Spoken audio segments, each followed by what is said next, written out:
आज की वीडियो में हम वॉल्यूम 6 पार्ट 3 के इम्पोर्टेंट क्वेश्चंस को कवर करेंगे। पोस्टमैन के एग्ज़ाम में वॉल्यूम 6 पार्ट 3 से आपसे 10 क्वेश्चन पूछे जाएंगे।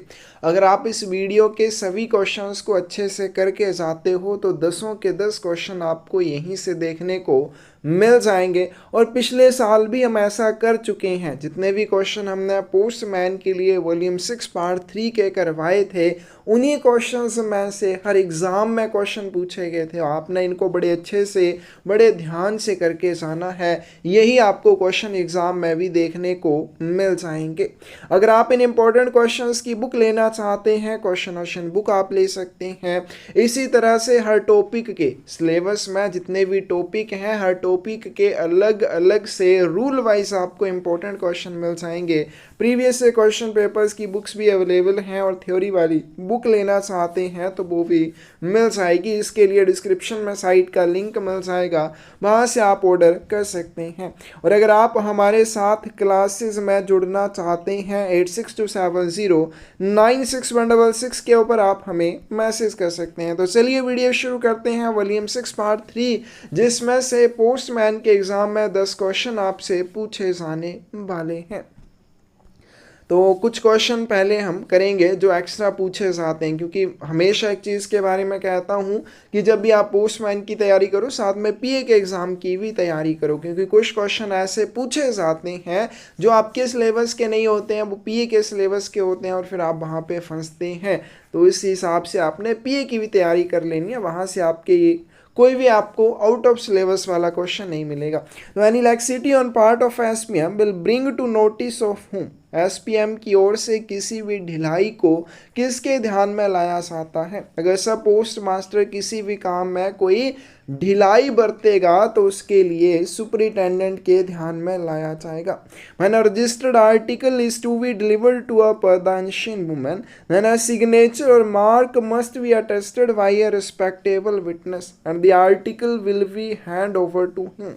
जब कोई पंजीकृत लेख किसी घूंघट में रहने वाली महिला को वितरित किया जाना हो तो उस महिला के हस्ताक्षर या अंगूठे के निशान को किसी सम्मानित गवाह से सत्यापित करवाना होगा और उस लेख की डिलीवरी किसको की जाएगी? उस विटनेस को, उस गवाह को की जाएगी जो महिला के हस्ताक्षर या अंगूठे के निशान को अटेस्टेड करता है, सत्यापित करता है।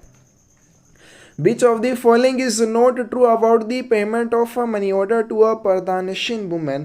घूंघट में रहने वाली महिला को मनी ऑर्डर के भुगतान के बारे में निम्नलिखित में से कौन सा कथन सत्य नहीं है?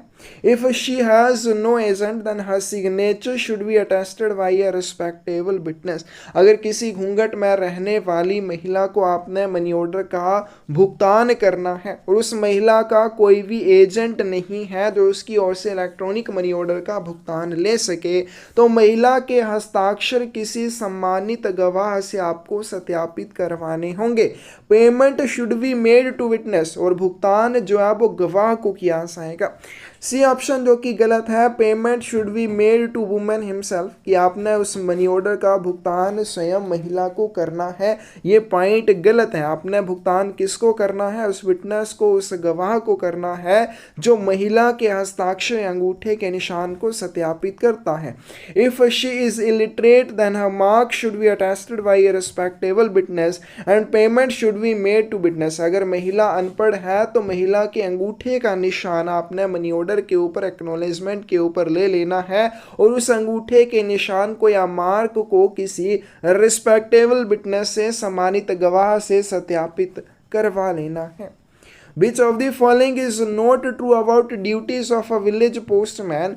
ग्रामीण डाकिये के कर्तव्यों के बारे में निम्नलिखित में से कौन सा सत्य नहीं है? इनमें से कौन सा सही नहीं है? Village postmen are delivery agents who cannot usually return to post office in time to have their accounts adjusted on the day on which they proceed on their beats. जैसे हमने इस वीडियो में पोस्टमैन के बारे में, डाकियों के बारे में कर करना है। तो जो डिलीवरी एजेंट होते हैं आपके, जिन्हें विलेज पोस्टमैन कहा जाता है, तो गांव के डाकिया, ग्रामीण डाकिया ऐसे डिलीवरी एजेंट होते हैं जिन्हें आमतौर पर उस दिन अपने लेखों को समायोजित करने के लिए समय पर डाकघर नहीं लौटना होता है जिस दिन वे अपनी गश्त में जाते हैं। इनके जिस दिन वो अपनी गश्त में आएंगे उसी दिन उन्हें अपने अकाउंट एडजस्ट करने के लिए पोस्ट ऑफिस में लौट कर नहीं आना होता है। They are employed to deliver articles the addresses of which live beyond the limits of postman's beat. तो ग्रामीण डाकियों को ऐसी डाक वस्तुएं वितरित करने के लिए नियोजित किया जाता है जिनके प्राप्तकर्ता डाकियों या पोस्टमैन की गश्त से बाहर रहते हैं। They are employed to collect unregistered and registered articles of letter mail for dispatch. उन्हें प्रेषण के लिए पत्र डाक के अपंजीकृत और अंतर्देश पंजीकृत लेख एकत्र करने के लिए नियोजित किया जाता है। तो सभी पॉइंट सही हैं, डी ऑप्शन करेक्ट आ जाएगी।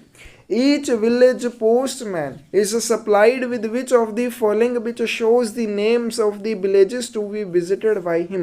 प्रत्येक ग्रामीण डाकिये को निम्नलिखित में से ऐसी कौन सी चीज दी जाती है जिसमें उसके द्वारा दौरा किए जाने वाले गांव का नाम दर्शाया जाता है। तो प्रत्येक विलेज पोस्टमैन को एक रूट लिस्ट दी जाती है, मार्ग सूची दी जाती है। उस मार्ग सूची में हर उस गांव का नाम होता है जिसे मैं ग्रामीण डाकिये को काम करने के लिए जाना होता है। बट इसी form number of route list, route list कौन से फॉरम के ऊपर बनाई जाती है? इसे M53 के ऊपर बनाया जाता है। Village postman are under the immediate control and orders whom. ग्रामीण डाकिये किसके तत्काल नियंत्रण एवं आदेश के अधीन होते हैं? तो ये पोस्ट मास्टर के अंडर आते हैं। The money orders for payment by a village postman will be made over to him by whom। ग्रामीण डाकिये द्वारा जिन मनी ऑर्डर्स का भुगतान किया जाना हो वो मनी ऑर्डर उसे कौन देता है? सब अकाउंट असिस्टेंट के द्वारा दिए जाते हैं। The village postman must sign which of the following for the articles and money orders made over to him। ग्रामीण डाकिये को सौंपे गए लेखों और मनी ऑर्डर के लिए उसे किस चीज के ऊपर हस्ताक्षर करने होते हैं? तो इसका करेक्ट आंसर डी आएगा, on the branch office summary. Branch office summary के ऊपर उसे हस्ताक्षर करने होते हैं। Who may withdraw the book of receipts from those village postmen who do not usually receive registered articles for dispatch। ऐसे ग्रामीण डाकिये जिन्हें पंजीकृत डाक वस्तुएं प्रेषित करने के लिए प्राप्त नहीं होती हैं, तो उनसे रसीदों की पुस्तक कौन वापस ले सकता है? सुपरिटेंडेंट वापस ले सकता है। तो जो विलेज पोस्टमैन होते हैं उन्हें पंजीकृत डाक वस्तुओं के लिए बुकिंग के लिए अधिकृत किया जाता है और इसके लिए वो रसीदें भी जारी करते हैं। लेकिन ऐसा कोई विलेज पोस्टमैन है जिसे पंजीकृत डाक वस्तुएं रिसीव नहीं होती हैं प्रेषित करने के लिए, इसका मतलब उनके लिए रसीदें भी जारी नहीं करेगा। तो उस स्थिति में उस ग्रामीण डाकिये से रसीदों की पुस्तक सुपरिटेंडेंट वापस ले सकता है।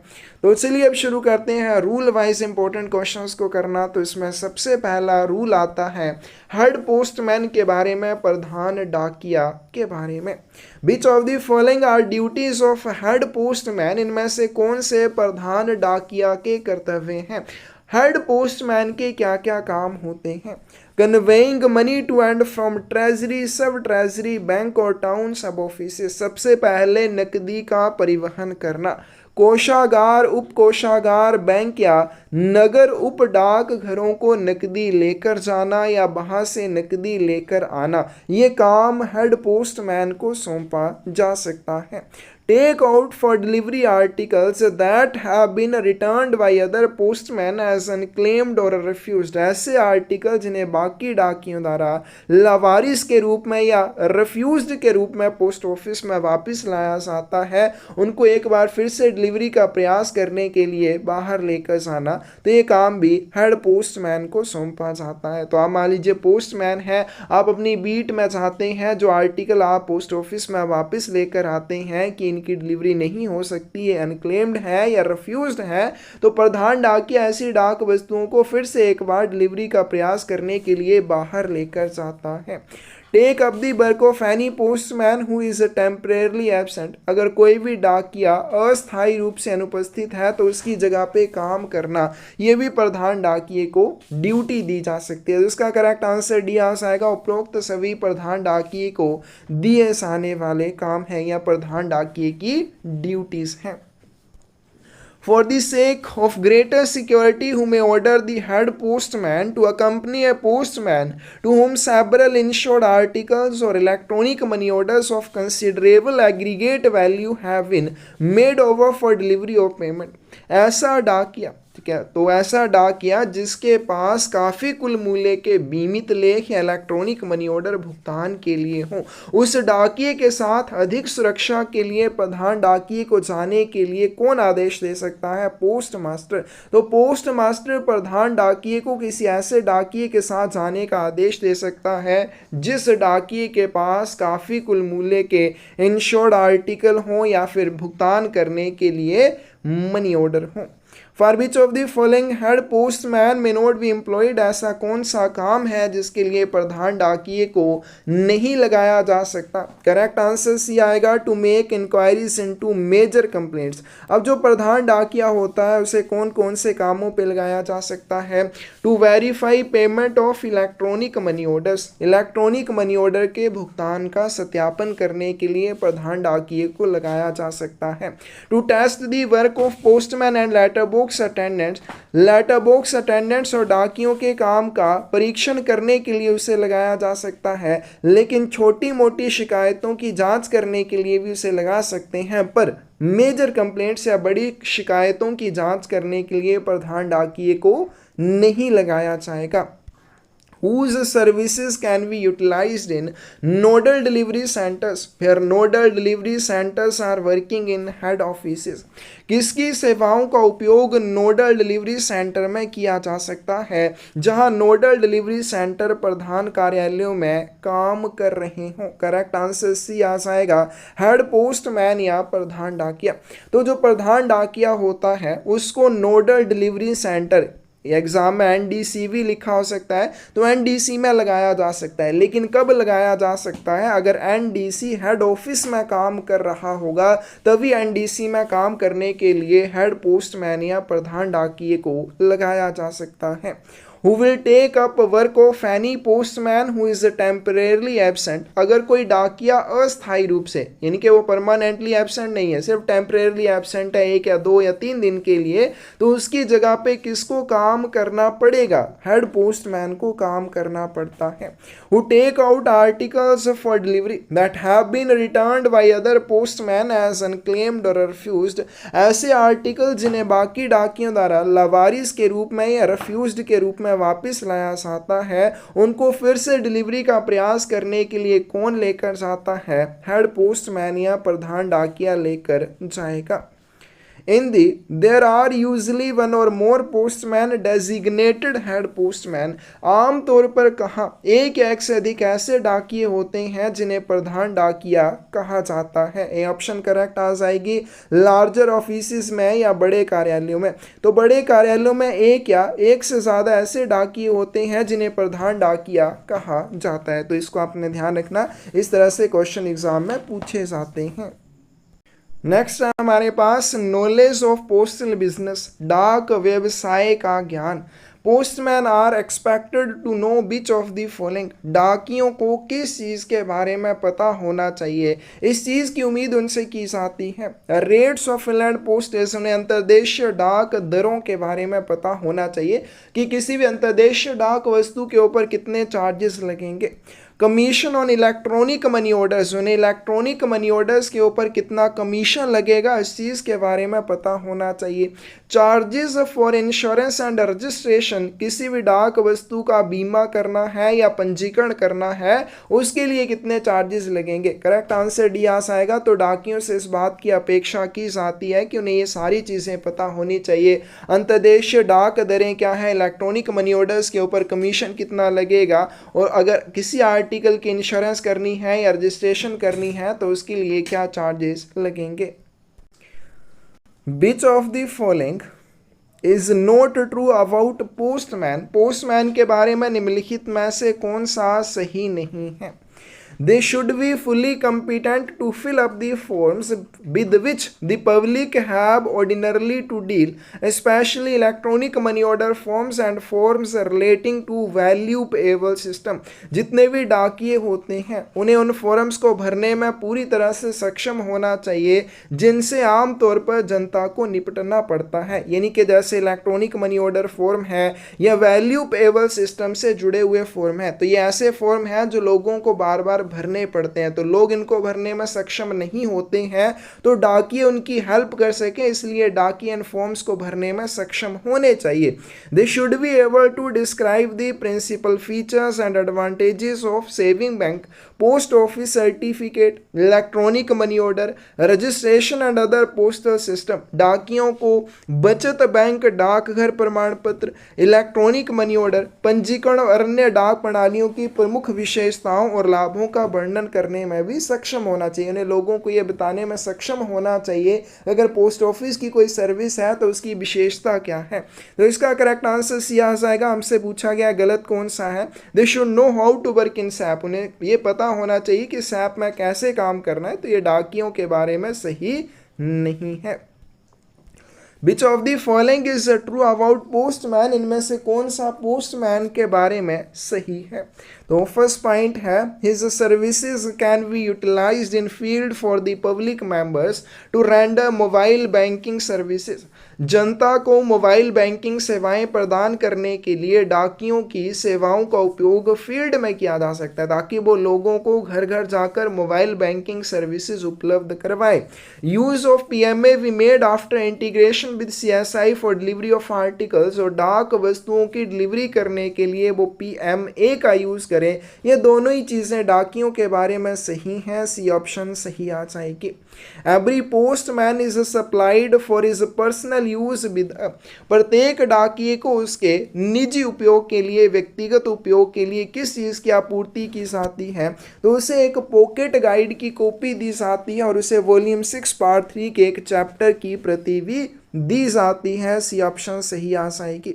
Every postman will be supplied for his personal use with a copy of post office pocket guide and a copy of volume 6 which will be printed in which language, प्रत्येक डाकिये को उसके व्यक्तिगत उपयोग के लिए पोस्ट ऑफिस पॉकेट गाइड की एक प्रति और वॉल्यूम 6 की एक प्रति दी जाएगी, और ये किस लैंग्वेज में प्रिंट होती है, तो ये रीजनल लैंग्वेज या क्षेत्रीय भाषा में प्रिंट होती है ताकि डाकिया उसे आसानी से समझ पाए।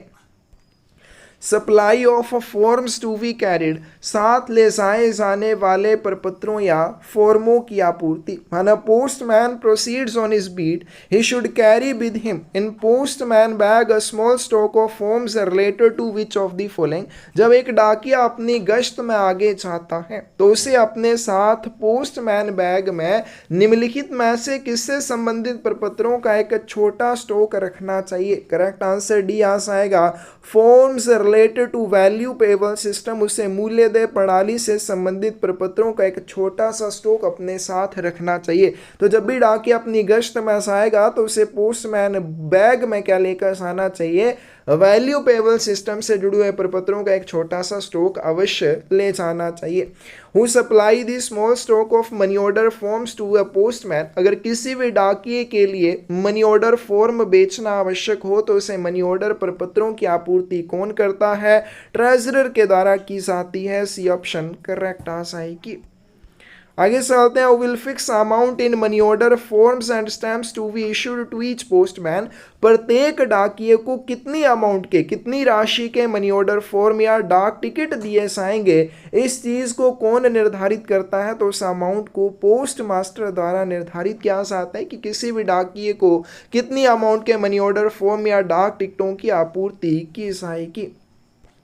Each postman who is required to sell money order forms and stamps will be supplied by whom with a small stock of forms and postage stamps of lower denominations। जिस भी डाकिये को मनी ऑर्डर फॉर्म या डाक ticket बेचने आवश्यक हो उसे निम्न मूल्य वर्ग के फॉर्म और डाक टिकटों की एक छोटा सा स्टॉक दिया जाता है। उसे क्या किया जाता है, फॉर्म दिए जाते हैं और निम्न मूल्य वर्ग के, बड़ी अमाउंट के डाक टिकट नहीं दिए जाते हैं, स्मॉल डिनोमिनेशंस के छोटे मूल्य वर्ग के डाक डाक टिकटों का एक छोटा सा स्टॉक दिया जाता है। कौन देता है? ट्रेजरर के द्वारा दिया जाएगा।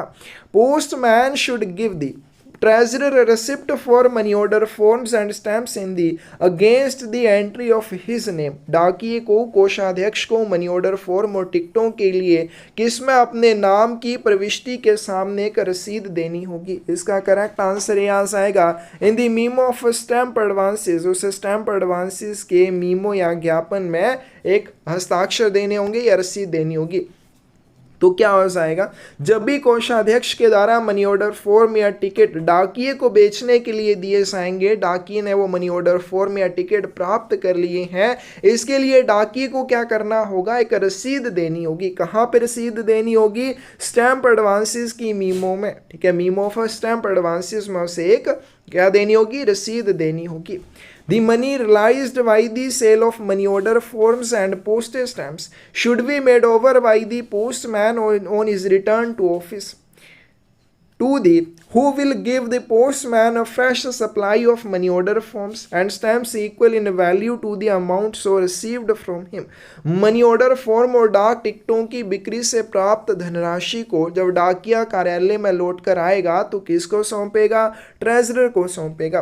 तो ट्रेजरर क्या करता है? मनी ऑर्डर फॉर्म या स्मॉल डिनोमिनेशन के डाक टिकट डाकिए को बेचने के लिए देता है। डाकिया जब उनको बेच कर वापिस आता है तो वापिस आकर उनको बेचने से प्राप्त की गई नकदी ट्रेजरर को सौंपता है और जितनी नकदी ट्रेजरर प्राप्त करता है उतनी ही नकदी की नई सप्लाई यानी कि नए डाक टिकट और मनी ऑर्डर फॉर्म डाकिए को आपूर्ति कर देता है।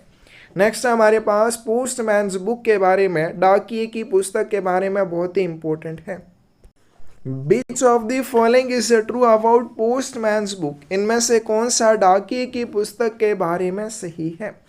This book is maintained on form MS-27। Postman book form MS-27 के ऊपर बनाई जाती है। If any article made over to a postman appears to be damaged, a remark to that effect should be written in this book। अगर डाकिए को जब डाक वस्तुएं डिलीवरी के लिए दी जाती हैं, अगर डाकिए को कोई भी डाक वस्तु क्षतिग्रस्त प्रतीत होती है उसके संबंध में एक रिमार्क अपनी इस पोस्टमैन बुक में लिखेगा। तो इस सेपरेट क्वेश्चन प्रीवियस ईयर में पूछा गया था कि अगर डाकिए को दी गई डाक वस्तुएं, ठीक है, डाकिए को वितरण के लिए जो डाक वस्तुएं दी जाती हैं उन वस्तुओं में से अगर उसे कोई वस्तु क्षतिग्रस्त प्रतीत होती है उसके बारे में उसे अपनी पोस्टमैन बुक में एक रिमार्क लिखना होता है और पोस्ट मास्टर को इस चीज के बारे में बताना होता है। The assistants of the departments concerned are required to see that all the entries are properly made in this book. संबंधित विभागों के सहायकों को यह देखना आवश्यक होता है कि इस पुस्तक में सभी प्रविष्टियां ठीक प्रकार से की गई हों। अब इसका क्या अर्थ हो जाएगा? जब भी डाकिए को डाक वस्तुएं वितरण के लिए दी जाती हैं उनके विवरण पोस्टमैन अपनी पुस्तक में दर्ज करता है। तो जैसे मान लीजिए वो रजिस्टर्ड आर्टिकल्स के विवरण अपनी बुक में दर्ज करेगा तो रजिस्ट्रेशन सॉर्टिंग असिस्टेंट पोस्टमैन की बुक की जांच करेगा ये देखने के लिए कि उसने रजिस्टर्ड आर्टिकल्स की प्रविष्टियां सही से ठीक प्रकार से अपनी पुस्तक में की है या नहीं की है। तो इसका करेक्ट आंसर डी आएगा। उपरोक्त सभी पोस्टमैन बुक के बारे में सही है। Who should check the postman's book to see all entries in postman's book are made properly or not? Postman book में सभी प्रविष्टियां ठीक से की गई हैं या नहीं यह देखने के लिए पोस्टमैन बुक की जांच किसके द्वारा की जाएगी? डी ऑप्शन करेक्ट आ जाएगी, assistants of the departments concern. तो जैसे डाकिया अपनी पुस्तक में पंजीकृत डाक वस्तुओं की, फिर उसके बाद इंश्योर्ड आर्टिकल्स की या फिर जैसे मनी ऑर्डर है तो उनकी प्रविष्टियां करेंगे, उनके विवरण दर्ज करते हैं। तो संबंधित विभाग के सहायक यानी कि जैसे मनी ऑर्डर्स की प्रविष्टियां हैं तो एमओ असिस्टेंट पोस्टमैन बुक की जांच करेगा ये देखने के लिए कि सभी मनी ऑर्डर्स की सही से उसने प्रविष्टियां अपनी बुक में कर ली हैं या नहीं की हैं। On return to the office, the postman should obtain the initials of in the appropriate column of his book in an acknowledgement of all receipts, acknowledgements, cash relating to delivered articles, paid electronic money orders, unpaid electronic money orders, undelivered articles, unpaid electronic money orders and cash which has been made over to assistants or to the treasurer। जब डाकिया कार्यालय वापस लौट कर आएगा तो उसे उपयुक्त कॉलम में जितनी भी पावतियां होंगी, वितरित लेखों से संबंधित नकदी होगी, भुगतान किए गए इलेक्ट्रॉनिक मनी ऑर्डर या बिना भुगतान किए गए इलेक्ट्रॉनिक मनी ऑर्डर है या अवितरित लेख है या जो भी कैश होगा, उसकी प्राप्ति के लिए सहायक या कोषाध्यक्ष को वो सौंपेगा। तो इसके लिए वो कहाँ पे इस चीज़ के हस्ताक्षर प्राप्त करेगा? तो इसका करेक्ट आंसर हमारे पास क्या आ जाएगा? किसके हस्ताक्षर प्राप्त करेगा? Assistants of the departments concern. अब जब डाकिया वितरण करने का काम करने चाहता है तो आर्टिकल्स लेके आता है, इलेक्ट्रॉनिक मनी ऑर्डर्स और नकदी लेकर आता है। जब वो वापस आएगा तो पंजीकृत डाक वस्तुओं से संबंधित, जैसे वो क्या लेके आया, रसीदें वापस लेकर आया है, मनी ऑर्डर्स के एक्नॉलेजमेंट्स वापस लेकर आया है, फिर जैसे उसने सीओडी डिलीवर करा है तो उनका कैश वापस लेकर आएगा, फिर जिस मनी ऑर्डर्स का भुगतान कर दिया है वो मनी ऑर्डर फॉर्म वापस लेके आएगा, या अगर कोई अनपेड मनी ऑर्डर है तो वो भी वापस लेके आएगा, कोई अनडिलीवर्ड आर्टिकल रह जाता है वो भी वापस लेकर आएगा, अनपेड इलेक्ट्रॉनिक मनी ऑर्डर है या उनका जो कैश है वो क्या करेगा, वो उनके संबंधित सहायकों या ट्रेजरर को वापस कर देगा। अब उसने क्या किया, ये सारी चीजें ट्रेजरर को या संबंधित सहायकों को वापस कर दी और संबंधित सहायकों ने इनको प्राप्त कर लिया है। इनकी एक्नॉलेजमेंट के लिए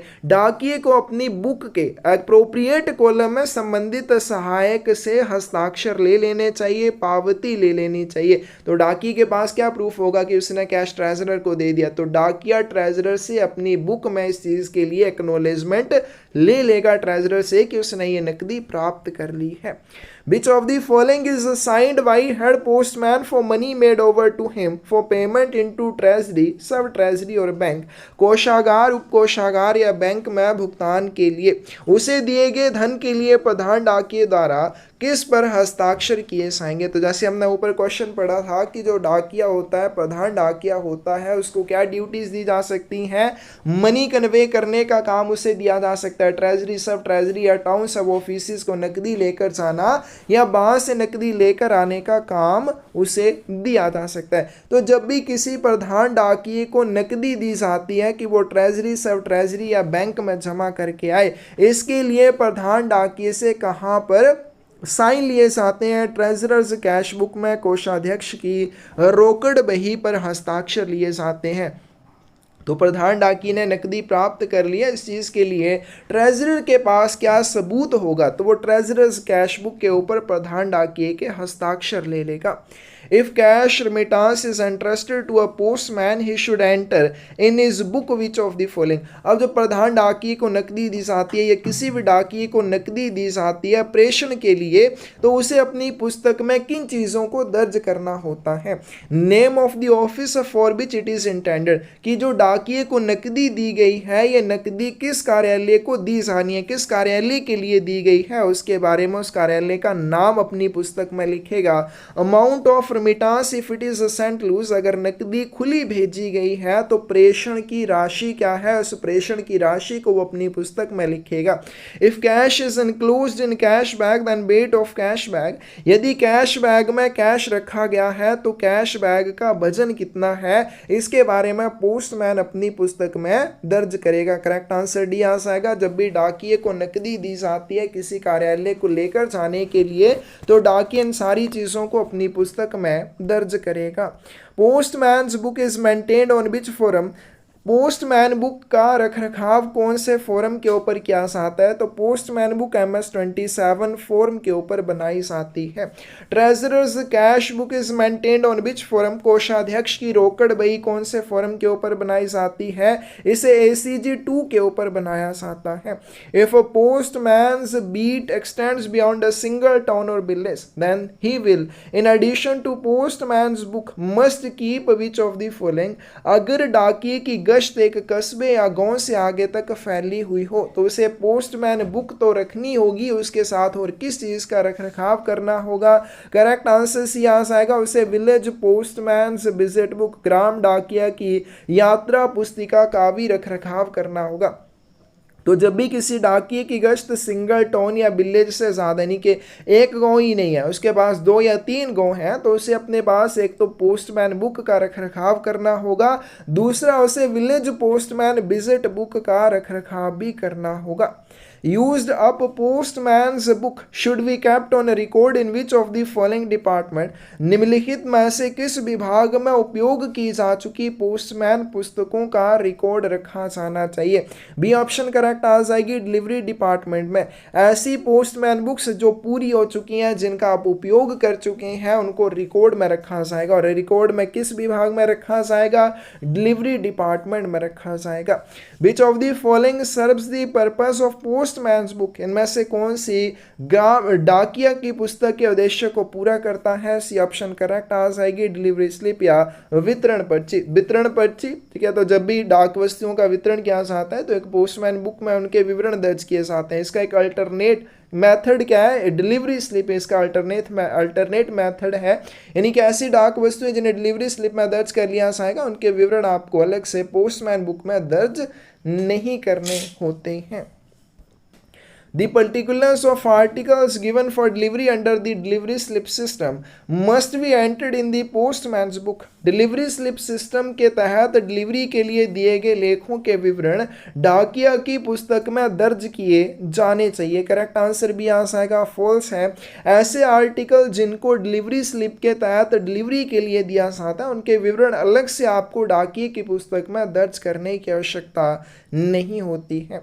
the delivery slip should be filed in the delivery department at the close of the, जैसे हमने ऊपर पढ़ा कि पोस्टमैन की उपयोग हो चुकी पुस्तकें डिलीवरी डिपार्टमेंट में रखी जाएंगी, लेकिन कंप्लीट होने के बाद। लेकिन जो डिलीवरी स्लिप होती है, इसे भी वितरण विभाग में रखा जाता है। और कब रखा जाता है? प्रत्येक दिन के अंत में से डिलीवरी डिपार्टमेंट में रिकॉर्ड के रूप में रखा जाएगा।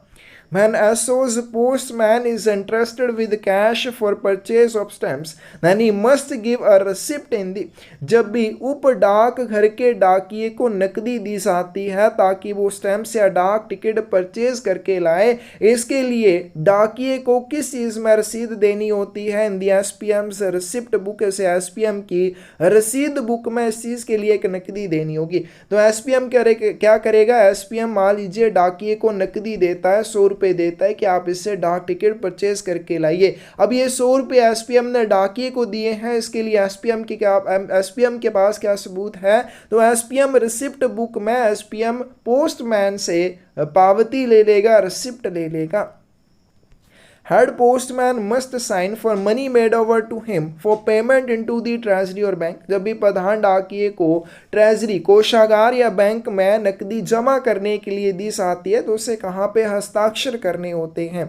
तो उसे एक तो ट्रेजरर्स कैश बुक के ऊपर हस्ताक्षर करने होंगे। On the reverse of lower copy of treasury voucher, अगर वो ट्रेजरी में जमा करने जा रहा है तो ट्रेजरी वाउचर की निचली प्रति के पीछे भी उसे अपने हस्ताक्षर करने होंगे। Where the used up postman's book must be kept on record, डाकिए की उपयोग हो चुकी पुस्तकों को रिकॉर्ड में कहाँ पे रखा जाएगा? डिलीवरी डिपार्टमेंट या वितरण विभाग में रखा जाएगा। When cash is entrusted to a head postman for the purchase of stamps from the treasury or sub treasury, he should give a receipt for the amount in the, तो जब भी प्रधान डाकिए को कोषागार या उप कोषागार से डाक टिकटों की खरीद के लिए नकदी दी जाती है, तो उसे उस प्राप्त हुई राशि के लिए रसीद कहाँ पे देनी चाहिए?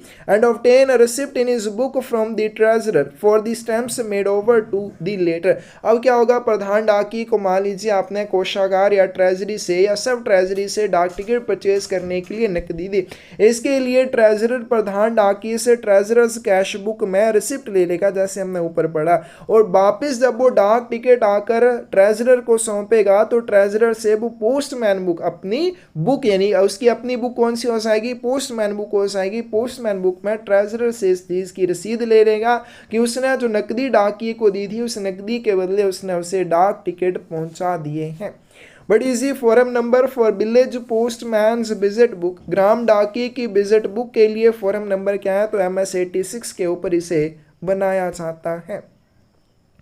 Addresses to be noted on articles, डाक वस्तुओं पर लिखे जाने वाले पते। Transfer of one article from one postman to another, postman is prohibited without permission the home of home. जब भी एक पोस्टमैन से दूसरे डाकिए को डाक वस्तुओं का स्थानांतरण किया जाना हो तो किसकी परमिशन की ज़रूरत होती है, डिलीवरी असिस्टेंट या वितरण सहायक की परमिशन की आवश्यकता होती है।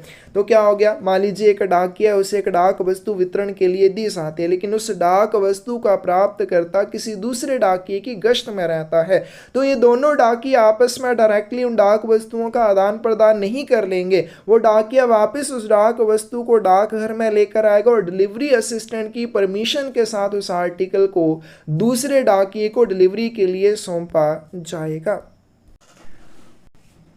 But action will be taken by the postman if in a case he cannot himself read the language in which the address is written on an article।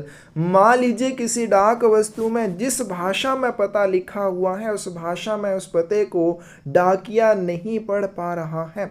ऐसी स्थिति में डाकिये को क्या एक्शन लेना चाहिए? करेक्ट आंसर सी आएगा, he should note the name of addressee on article. तो वो डाक घर में ही उस आर्टिकल के ऊपर लिखी हुई लैंग्वेज में प्राप्तकर्ता के पते का पता करके स्वयं उस आर्टिकल के ऊपर दोबारा से एड्रेसी का नाम लिख सकता है, ताकि उसको पता चल सके बीट में ये आर्टिकल देना किसको है।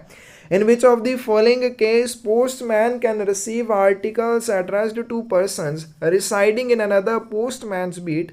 निम्नलिखित में से किस मामले में डाकिया दूसरे डाकिये के क्षेत्र में रहने वाले व्यक्तियों को संबोधित लेख प्राप्त कर सकता है?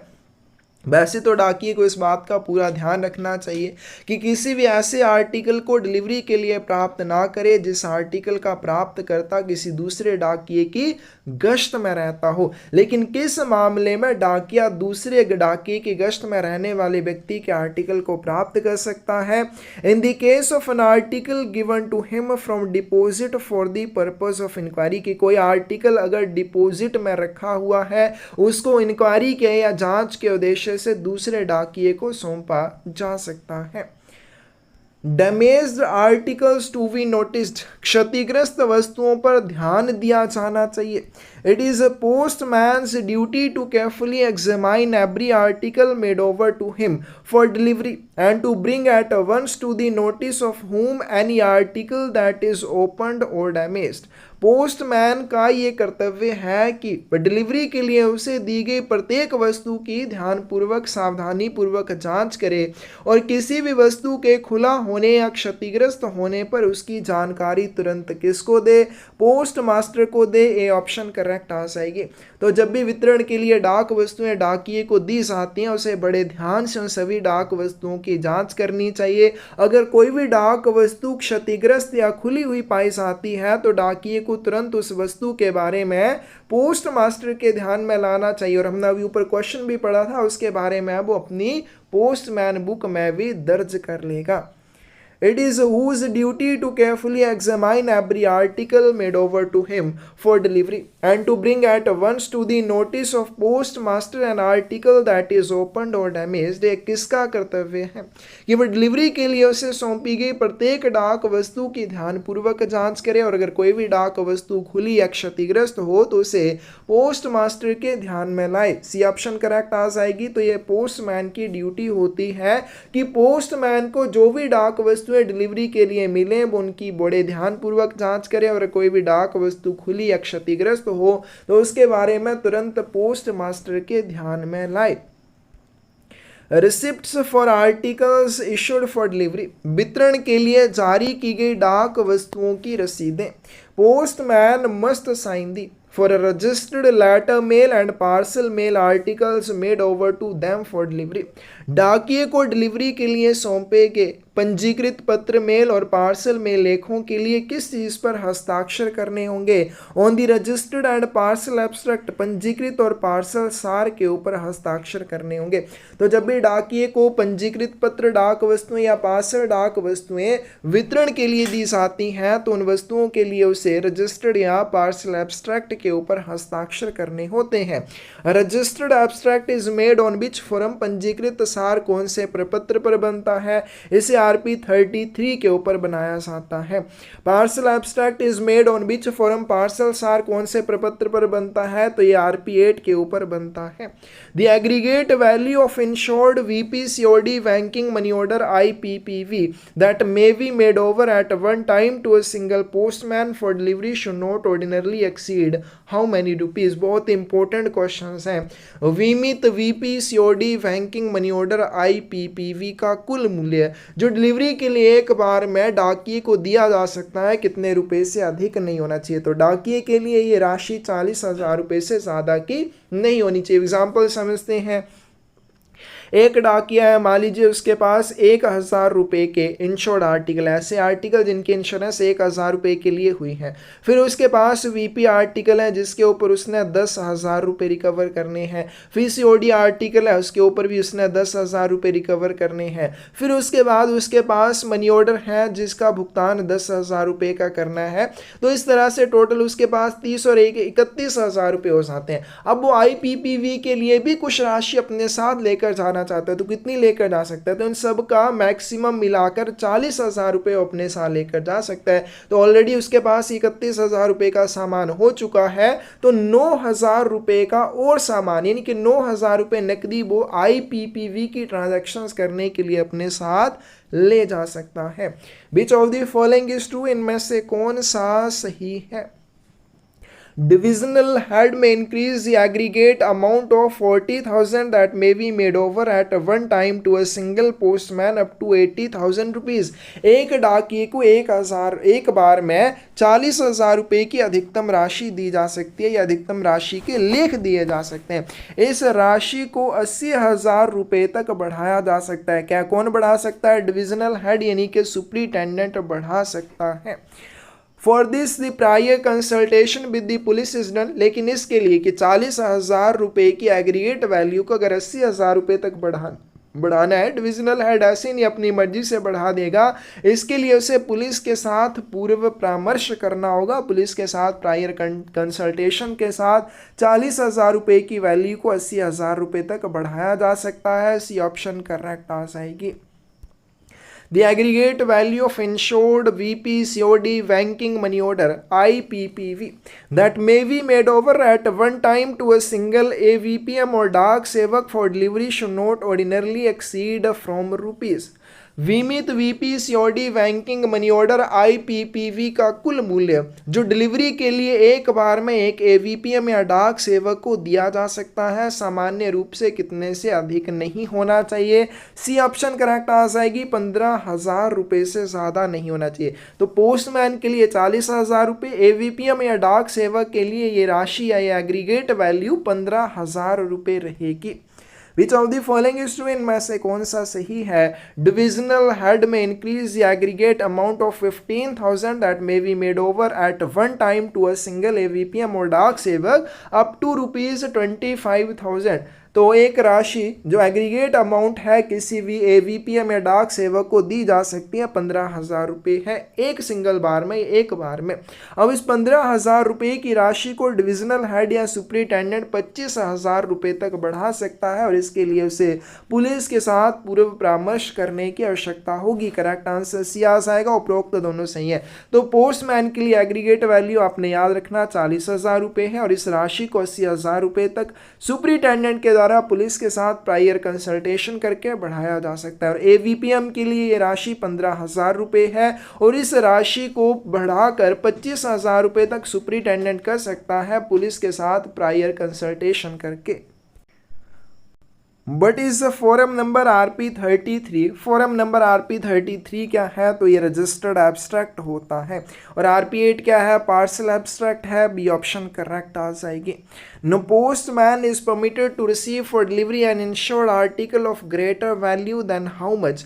किसी भी डाकिये को कितने मूल्य से अधिक मूल्य की बीमाकृत वस्तु डिलीवरी के लिए प्राप्त करने की अनुमति नहीं है। बी ऑप्शन करेक्ट आ जाएगी। किसी भी डाकिये को ऐसे इंश्योर्ड आर्टिकल को डिलीवरी के लिए रिसीव नहीं करना है जिसकी इंश्योरेंस 500 रुपये से ज़्यादा के लिए की गई हो। The aggregate value of insured VP COD banking money order IPPV that may be made over at one time to a single postman for delivery should not ordinarily exceed 40,000 rupees, who may increase the above mentioned aggregate amount. बीमाकृत VP COD banking money order IPPV का कुल मूल्य जो एक समय में delivery के लिए एक डाकिए को सौंपा जा सकता है आमतौर पर 40,000 रुपये से अधिक नहीं होना चाहिए। और इस राशि को कौन बढ़ा सकता है? तो इस राशि को हमने अभी ऊपर बात की 80,000 रुपये तक सुपरिटेंडेंट के द्वारा बढ़ाया जा सकता है। The aggregate value of insured VP COD banking money order or IPPV that may be made over at one time to a single postman for delivery should not ordinarily exceed 40,000 rupees. The divisional head may increase the above mentioned aggregate amount from 40,000 to how much? तो हमने अभी ऊपर पढ़ लिया कि भाई ये जो पोस्टमैन के लिए एग्रीगेट वैल्यू है 40,000 रुपये की, इसे सुपरिटेंडेंट 80,000 रुपये तक की अमाउंट तक बढ़ा सकता है। डी ऑप्शन करेक्ट आ जाएगी। A single insured article up to which amount can be sent out for delivery through a single ग्रामीण डाक सेवक, एक ग्राम डाक सेवक के माध्यम से कितनी राशि तक की बीमाकृत वस्तु डिलीवरी के लिए भेजी जा सकती है? तो इसका करेक्ट आंसर बी आ जाएगा 500 रुपये तक, चाहे पोस्टमैन है चाहे वो ग्रामीण डाक सेवक है। मैक्सिमम एक आर्टिकल अगर इंश्योर किया गया है तो 500 रुपये से ज़्यादा की इंश्योरेंस उसकी नहीं होनी चाहिए, तभी ये डिलीवरी के लिए उसको प्राप्त करेंगे, अदरवाइज नहीं करेंगे। फिर यहाँ पे पूछा गया है कि जो एवीपीएम या डाक सेवक को एक बार में 15,000 रुपये की राशि के आर्टिकल दिए जा सकते हैं। ठीक है, तो ये यहाँ पे हमने कर लिया है। और उसके आगे ये वाला क्वेश्चन भी हो गया, if an alteration in the particulars of an article made over to a postman for delivery is made in the delivery slip by the assistant, it must be attested by also। यदि डाकिया को delivery के लिए सौंपी गई वस्तु के विवरण में सहायक द्वारा डिलीवरी पर्ची में कोई परिवर्तन किया जाता है तो उसे किसके द्वारा सत्यापित किया जाना चाहिए? करेक्ट आंसर ये आ जाएगा, बहुत ही इंपॉर्टेंट है। मान लीजिए डिलीवरी स्लिप सिस्टम के तहत जो भी आर्टिकल डिलीवरी के लिए डाकिए को दिए गए हैं उनमें कोई परिवर्तन किया जाना है। ठीक है, अगर उनके विवरण में कोई भी चेंज किया जाता है, अल्ट्रेशन की जाती है, तो उसके बारे में डाकिए को भी पता होना चाहिए, क्योंकि वो आर्टिकल तो डाकिए को दिए गए हैं। तो उन आर्टिकल्स के विवरण में जब कोई परिवर्तन किया जाएगा डिलीवरी स्लिप में तो इसकी अटेस्टेशन पोस्टमैन से भी करवानी होगी। The postmen are also required to sign the in acknowledgement of the postage due on unpaid articles of letter mail made over to them, and when doing this to write in words and figures the total amount of the postage for which they are responsible।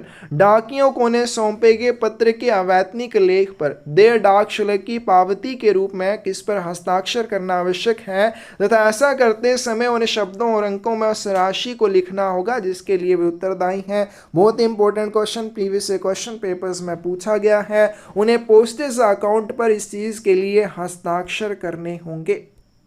Next है हमारे पास book of receipts for intimations and notice delivered, वितरित सूचनाओं और नोटिसों की रसीदों की पुस्तक। अब कुछ ऐसे आर्टिकल होते हैं जिनकी रसीदें इंटीमेशन प्राप्तकर्ता तक पहुंचाई जाती हैं और आर्टिकल की डिलीवरी पोस्ट ऑफिस में की जाती है।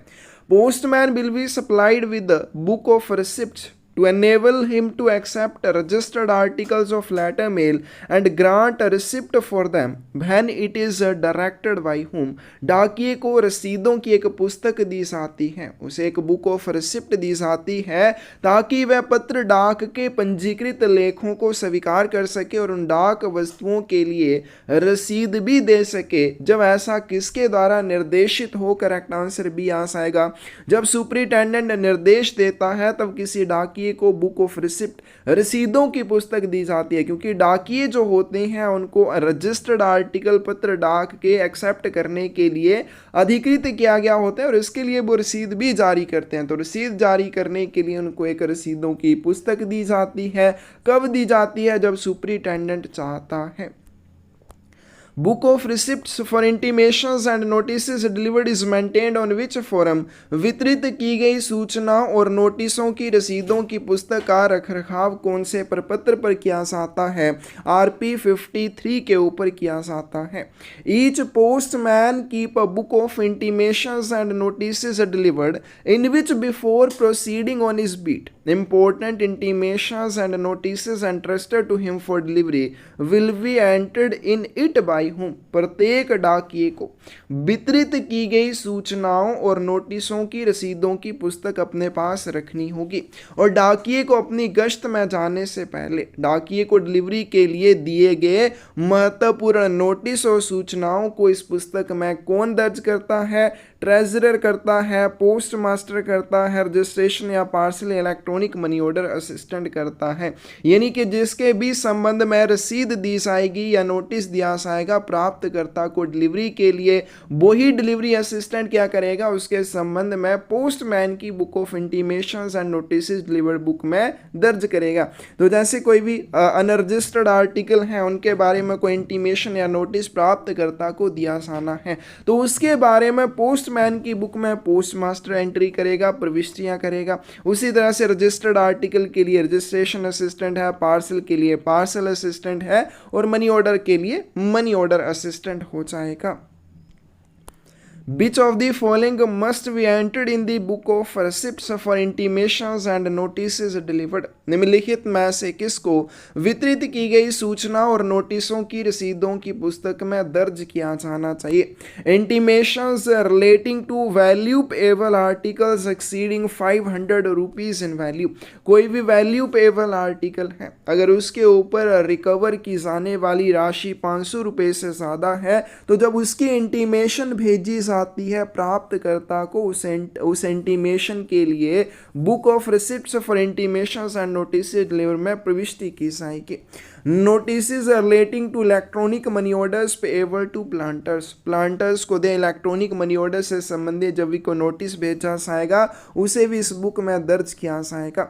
Intimations relating to parcels weighing above 10 kilograms, कोई भी पार्सल का वजन अगर 10 किलोग्राम से ज़्यादा होगा उसकी इंटीमेशन के बारे में भी इस बुक में दर्ज किया जाएगा। डी ऑप्शन करेक्ट आ जाएगी, उपरोक्त सभी सही हैं। What is the forum number RP53? Forum number RP53 क्या है? डी ऑप्शन करेक्ट आएगी, book of receipts for intimations and notices deliver. एक पुस्तक जो कौन सी है? सूचनाओं और नोटिसों की रसीदों के लिए है। उस पुस्तक को RP53 फोरम के ऊपर बनाया जाता है।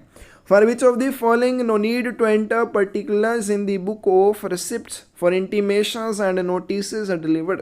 निम्नलिखित में से किसके लिए वितरित की गई सूचनाओं और नोटिसों की रसीदों की पुस्तक में विवरण दर्ज करने की आवश्यकता नहीं होगी? ये ऑप्शन करेक्ट आ जाएगी। कोई वैल्यू पेबल आर्टिकल है अगर उसकी वैल्यू 100 रुपये से ज़्यादा है, ठीक है, कोई भी वैल्यू पेबल आर्टिकल है और उसकी वैल्यू 100 रुपये से ज़्यादा है, लेकिन हमने ऊपर पढ़ा कि अगर 500 रुपये से ज़्यादा होगी तो उसके इंटीमेशन के विवरण इस पुस्तक में दर्ज किए जाएंगे।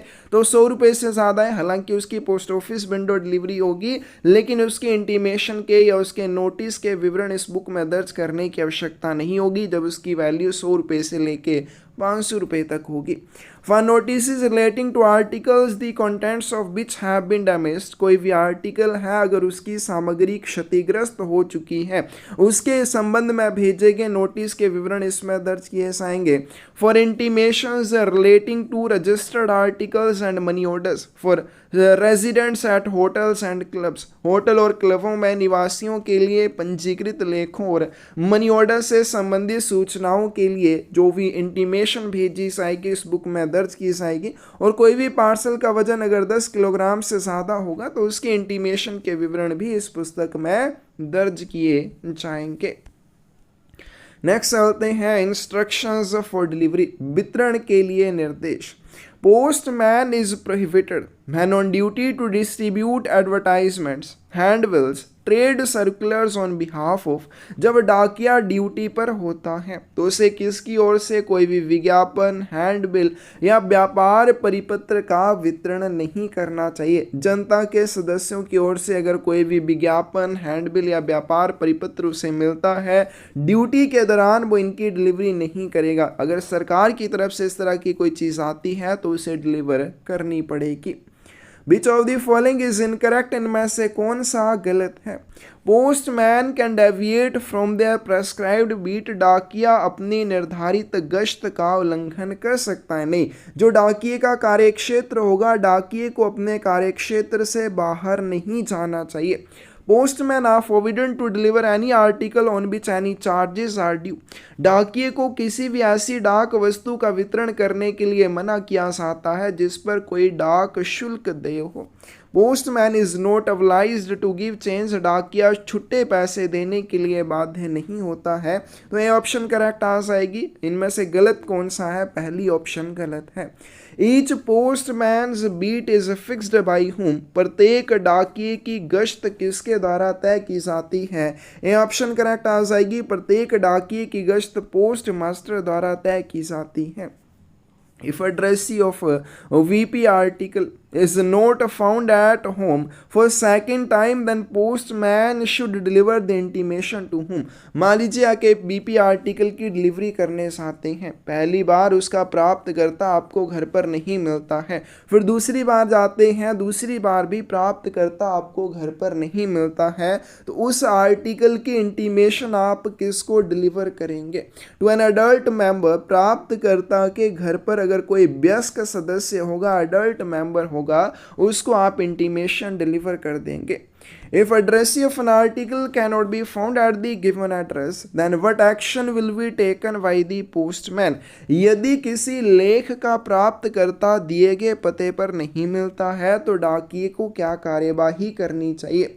Inquiry regarding is changed address should be made from neighbours. मान लीजिए आप पोस्टमैन बन जाते हैं, आप एक आर्टिकल की डिलीवरी करने चाहते हैं, लेकिन जो एड्रेस आर्टिकल के ऊपर लिखा हुआ है उस एड्रेस पर आपको प्राप्तकर्ता नहीं मिलता है। आप क्या करेंगे, प्राप्तकर्ता के बदले हुए पते के बारे में उसके पड़ोसियों से पूछताछ करेंगे। If a trustworthy information can be obtained, the postman should deliver the article at the new address if it is in his beat। अगर नया पता उसी डाकिये की गश्त के भीतर है तो नए पते पर जाकर उसे डिलीवरी करनी चाहिए।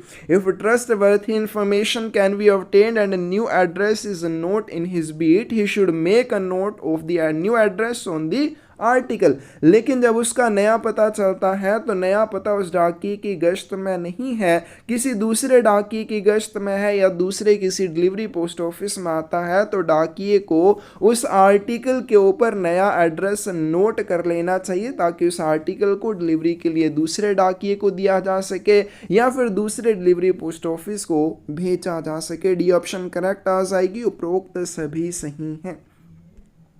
If a sufficient information cannot be obtained about the addressee, the article should be returned to postmaster as। यदि प्राप्तकर्ता के बारे में पर्याप्त जानकारी प्राप्त ना की जा सके तो लेख को पोस्ट मास्टर को कैसे वापस किया जाएगा। मान लीजिए आप एक आर्टिकल की डिलीवरी करने चाहते हैं, लेकिन आर्टिकल के ऊपर दिए हुए एड्रेस पर आपको प्राप्तकर्ता नहीं मिलता है और ना ही उसके नए पते के बारे में आपको कोई जानकारी मिल पाती है, तो उस आर्टिकल को जब पोस्ट मास्टर को वापस किया जाएगा, अनक्लेम्ड आर्टिकल या लावारिस लेख के रूप में वापस किया जाएगा। If the addressee of a value payable article taken out by the postman for delivery is at home when the postman calls and does not once take delivery of it, the postman should require the addressee to sign which of the following। यदि डाकिया द्वारा delivery के लिए निकाली गई मूल्यदेय वस्तु का प्राप्तकर्ता डाकिये के घर जाने पर है लेकिन तुरंत उसकी डिलीवरी नहीं लेता है, तो प्राप्तकर्ता से निम्नलिखित में से किस चीज़ पर हस्ताक्षर करवाने की आवश्यकता होती है। आप पोस्टमैन हैं, आप क्या करते हैं, एक वीपी आर्टिकल की डिलीवरी करने चाहते हैं, प्राप्तकर्ता तो घर पर है लेकिन वो तुरंत उस डाक वस्तु की डिलीवरी नहीं ले रहा है, तो आपको क्या करना चाहिए, आपको प्राप्तकर्ता से इंटीमेशन पोर्शन के साथ जुड़ी हुई रिसिप्ट के ऊपर हस्ताक्षर ले लेने चाहिए। Which of the following is not true when the addressee of a valuable article taken out by the postman for delivery is at home when the postman calls and does not once take delivery of it? निम्नलिखित में से कौन सा सही नहीं है जब डाकिया डिलीवरी के लिए ले जाए गए मूल्य दे लेख के घर प्राप्तकर्ता के घर पर पहुंचता है? प्राप्तकर्ता घर पर है लेकिन जब डाकिया वहां पे जाता है तो उसकी तुरंत वो डिलीवरी नहीं लेता है। Postman should require the addressee to sign the receipt attached to the intimation. डाकिए को चाहिए कि वो सूचना के साथ संलग्न पर प्राप्तकर्ता के हस्ताक्षर ले ले। Intimation should then be detached from its receipt and receipt will be delivered to addressee. अब ये गलत हो जाएगा, जो इंटीमेशन है वो प्राप्तकर्ता को देनी है, रसीद प्राप्तकर्ता को नहीं देनी है। Receipt should be pasted into postman's book of receipts for intimations and notices delivered. और जो रसीद होगी जो इंटीमेशन पोर्शन से डाकिया ने अलग की होगी उसे क्या किया जाएगा, उसे डाकिया अपनी पोस्टमैन बुक भी कौन सी, जो book of receipts for intimations and notices delivered है उसमें चिपकाएगा। तो इसमें गलत कौन सा हो जाएगा, बी ऑप्शन गलत हो जाएगी। नेक्स्ट हमारे पास rule number 95 realization of postage before delivery. वितरण से पहले डाक शुल्क का भुगतान। If any person do unnecessary delay in payment of due charges for any article then what action will be taken by the postman. यदि कोई व्यक्ति किसी वस्तु के देय शुल्क के भुगतान में अनावश्यक विलंब करता है तो डाकिए को क्या कार्यवाही करनी चाहिए? He will take the article back to the post office. तो डाकिए को उस आर्टिकल को डाक घर वापस ले जाना चाहिए। आप एक वीपी आर्टिकल की डिलीवरी करने चाहते हैं, अब वीपी आर्टिकल के लिए आपको प्राप्तकर्ता से शुल्क एकत्र करना है, लेकिन प्राप्तकर्ता उस शुल्क का भुगतान करने में जानबूझकर देरी कर रहा है, तो आप क्या कर सकते हैं, आपको यह अधिकार है, आप उस डाक वस्तु को डाक घर वापस ले जा सकते हैं। रूल नंबर 96 है receipts of addresses for registered articles delivered. वितरित पंजीकृत वस्तुओं के लिए प्राप्तकर्ताओं की रसीदें। Who is responsible for receipt and acknowledgments for registered and insured article must signed by addressee or person authorized by him. प्रत्येक पंजीकृत और बीमाकृत डाक वस्तु के लिए रसीद के ऊपर और एक्नॉलेजमेंट के ऊपर प्राप्तकर्ता के या प्राप्तकर्ता द्वारा अधिकृत व्यक्ति के हस्ताक्षर होने चाहिए। हस्ताक्षर होने चाहिए, इस बात की रिस्पॉन्सिबिलिटी या जिम्मेदारी किसकी होगी, डाकिए की। तो पोस्टमैन या डाकिया जब भी किसी रजिस्टर्ड आर्टिकल की या इंश्योर्ड आर्टिकल की डिलीवरी करेगा, उन आर्टिकल्स की रिसिप्ट्स और एक्नॉलेजमेंट्स के ऊपर हस्ताक्षर उसे प्राप्तकर्ता के या प्राप्तकर्ता द्वारा अधिकृत व्यक्ति के ले लेने चाहिए। When a mobilistan or a reservist cover is delivered, then the signature of addressee should be attested by whom? जब एक मोबिलिस्टन या रिजर्विस्ट कवर दिया जाता है, वितरित किया जाता है, तो प्राप्तकर्ता के हस्ताक्षर किससे सत्यापित करवाने चाहिए? डी ऑप्शन करेक्ट आ जाएगी, या विलेज हेडमैन से, ग्राम प्रधान से, या विलेज अकाउंटेंट से, या स्कूल मास्टर से सत्यापित करवाने चाहिए। डी ऑप्शन करेक्ट आ जाएगी। If addressee refuses to sign the acknowledgement but assign the receipt, then article will not be delivered to him. यदि प्राप्तकर्ता पावती पर हस्ताक्षर करने से इनकार करता है लेकिन केवल रसीद पर हस्ताक्षर करता है तो लेख उसे वितरित नहीं किया जाएगा। बी ऑप्शन करेक्ट आ जाएगी। एक रजिस्टर्ड आर्टिकल है, उसके साथ एक्नॉलेजमेंट भी है, इसका मतलब जब आप उसकी डिलीवरी करने चाहेंगे आपको रिसिप्ट के ऊपर भी हस्ताक्षर लेने हैं, आपको एक्नॉलेजमेंट के ऊपर भी हस्ताक्षर लेने हैं। लेकिन प्राप्तकर्ता सिर्फ रसीद के ऊपर हस्ताक्षर कर देता है, एक्नॉलेजमेंट के ऊपर हस्ताक्षर करने से मना कर देता है, तब भी आप उस आर्टिकल की डिलीवरी प्राप्तकर्ता को कर देंगे और एक्नॉलेजमेंट के ऊपर प्राप्तकर्ता ने हस्ताक्षर करने से मना किया है, इसका एक रिमार्क लिख देंगे। All receipt and acknowledgements must be made over to the responsible assistant concerned on the return of the postman to the post office. But in the case of the receipts for which articles the postman should first take them to treasurer. डाकिए को जब वो डाकघर लौट कर आएगा क्या करना चाहिए? रसीदें और पावतियां संबंधित जिम्मेदार सहायक को सौंप देनी चाहिए। लेकिन किन वस्तुओं की रसीदों के मामले में डाकिया उन रसीदों को पहले ट्रेजरर के पास लेकर जाएगा? करेक्ट आंसर डी आएगा ऐसे आर्टिकल जिनके ऊपर उसने कोई डाक शुल्क वसूल किया है, उन आर्टिकल्स की रसीदों को पहले वो कोषाध्यक्ष के पास लेकर जाएगा। The articles on which the custom duty has been realized, ऐसे आर्टिकल जिनके ऊपर सीमा शुल्क वसूल किया गया है।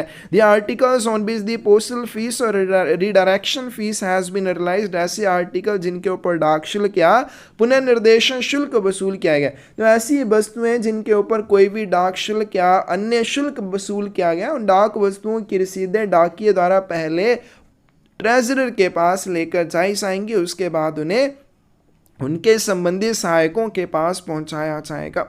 But should be done if the addressee refuses to sign the acknowledgement but signs only the receipt। यदि प्राप्तकर्ता पावती पर हस्ताक्षर करने से इनकार कर देता है लेकिन केवल रिसिप्ट पर हस्ताक्षर कर देता है, क्या करना चाहिए? आर्टिकल शुड बी डिलीवर्ड, तो आपको उस आर्टिकल की डिलीवरी कर देनी चाहिए। And a remark about the refusal should be written on the acknowledgement, और पावती पर अस्वीकृति के बारे में कि उसने हस्ताक्षर करने से मना कर दिया, इसकी एक टिप्पणी या रिमार्क उस एक्नॉलेजमेंट के ऊपर लिख देना चाहिए। But should the postman do with the money realized from parcels and other articles on which the postage custom duty postal fees or redirection fees have been collected, डाकिए को पार्सल और अन्य वस्तुओं से प्राप्त धन का क्या करना चाहिए जिन पर डाक शुल्क, सीमा शुल्क, डाक शुल्क या पुनर्निर्देशन शुल्क वसूला गया हो? करेक्ट आंसर डी आ जाएगा ऐसे आर्टिकल्स की मनी को पहले क्या किया जाएगा? ट्रेजरर के पास लेकर जाया जाएगा और जो भी मनी या पैसे इसके संबंध में प्राप्त किए गए होंगे ट्रेजरर को सौंप दिए जाएंगे। डिलीवरी टू इलिटरेट एड्रेसी, अनपढ़ प्राप्तकर्ता को वितरण करना। When a registered article is delivered to illiterate person, then his seal or the mark should be attested by whom? जब एक अपंजीकृत लेख किसी अनपढ़ व्यक्ति को वितरित किया जाता है तो उसकी मोहर या निशान निम्नलिखित में से किसके द्वारा प्रमाणित किया जाना चाहिए? पोस्टमैन द्वारा प्रमाणित किया जाना चाहिए। तो जब भी कोई पंजीकृत डाक वस्तु किसी अनपढ़ प्राप्तकर्ता को दी जाएगी, अब इसमें आपने बड़े अच्छे से ध्यान में रखना है, इंश्योर्ड आर्टिकल के लिए अलग है, रजिस्टर्ड आर्टिकल के लिए अलग है। मान लीजिए आप एक पंजीकृत डाक वस्तु किसी ऐसे प्राप्तकर्ता को डिलीवर करते हैं जो पढ़ा लिखा नहीं है, वो व्यक्ति अपने अंगूठे का निशान लगाएगा या उसने कोई मोहर या सील बनवा रखी है तो उसकी इंप्रेशन रिसिप्ट के ऊपर लगा देगा। अब उसके द्वारा लगाए गए थंब इंप्रेशन या सील को आपने स्वयं, यानी कि आप पोस्टमैन है तो आप स्वयं उसको सत्यापित करेंगे रजिस्टर्ड आर्टिकल्स के मामले में। If a registered article of letter or parcel mail is delivered to an illiterate addressee, then his seal or the mark should be taken on receipt and acknowledgement attested by whom? तो same question है, उसे डाकिए के द्वारा स्वयं सत्यापित किया जाएगा। Rule number 98 है, when an insured article is delivered to an illiterate addressee, then what is the process? जब एक बीमित वस्तु किसी अनपढ़ प्राप्तकर्ता को दी जाती है तो प्रक्रिया क्या होती है? तो जब भी आपने इंश्योर्ड आर्टिकल की डिलीवरी करनी है लेकिन प्राप्तकर्ता अनपढ़ है तो कैसे करनी है? His thumb impression, seal or the mark should be obtained on a receipt and acknowledgement in the presence of a resident witness। उसके अंगूठे का निशान, मोहर या अन्य निशान एक निवासी गवाह की उपस्थिति में रसीद और पावती पर आपको प्राप्त कर लेना है। Then the witness will attest his thumb impression or other mark। उसके बाद गवाह उसके अंगूठे के निशान या अन्य निशान को प्रमाणित करेगा। सी ऑप्शन करेक्ट आ जाएगी, उपरोक्त दोनों पॉइंट सही हैं।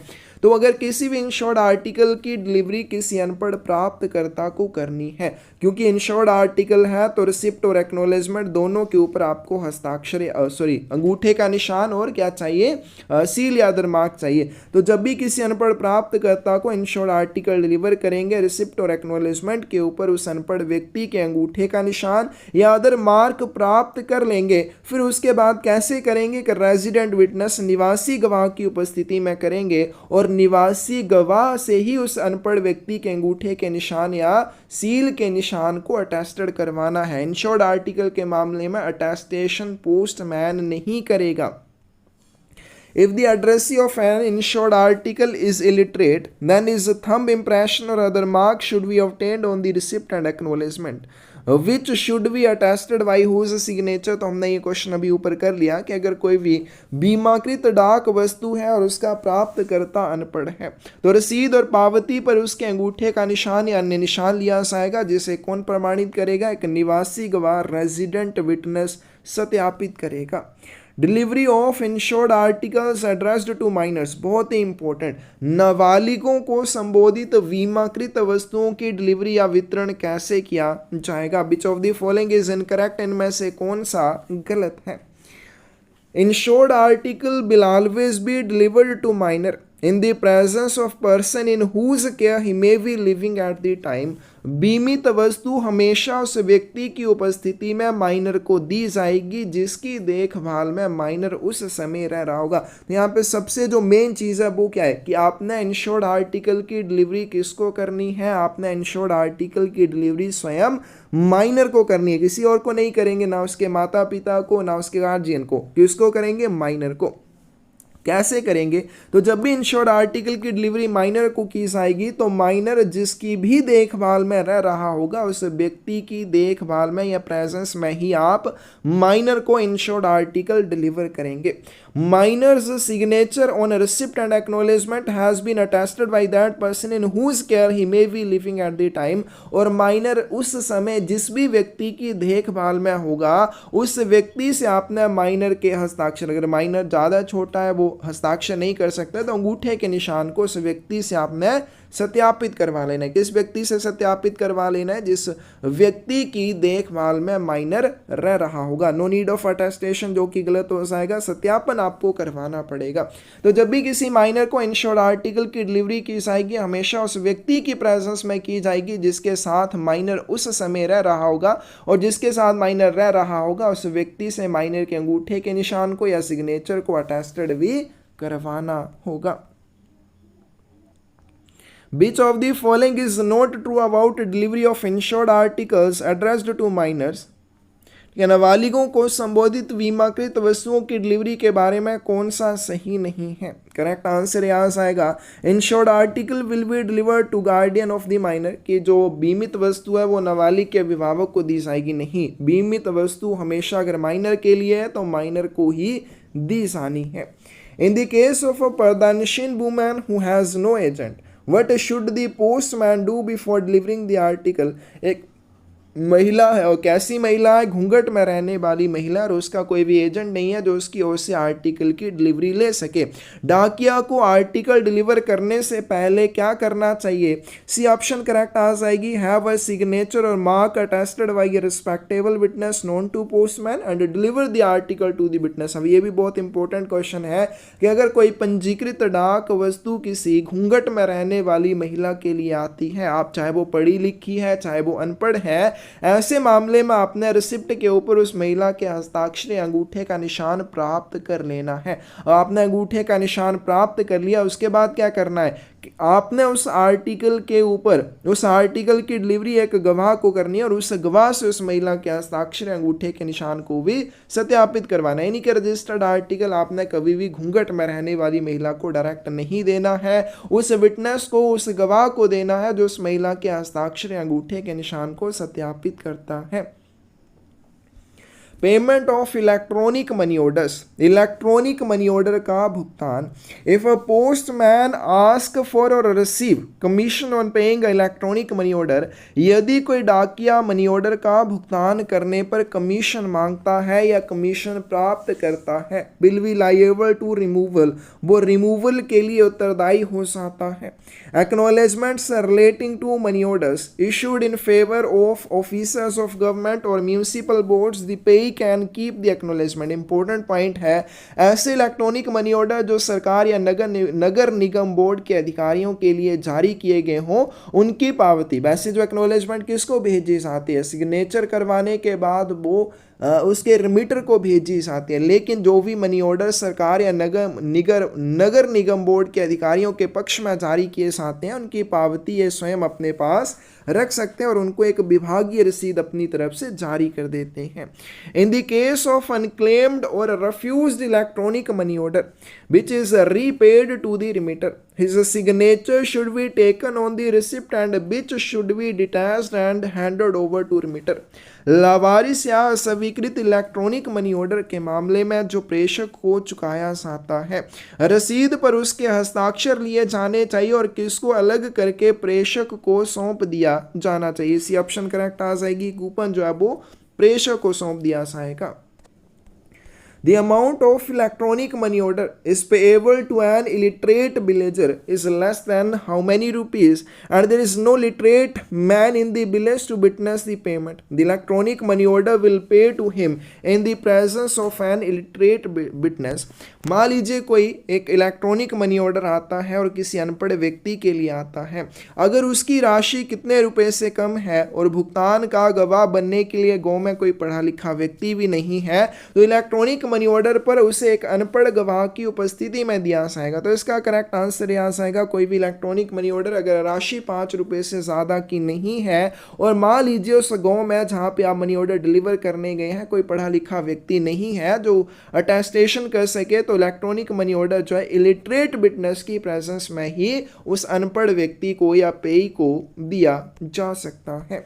When the amount of electronic money order is payable to an illiterate villager is 5 rupees or more and no literate witness is available in the village, payment should be duly attested by securing the left hand thumb impression of the headman of the village on the electronic money order and his name should be written on it।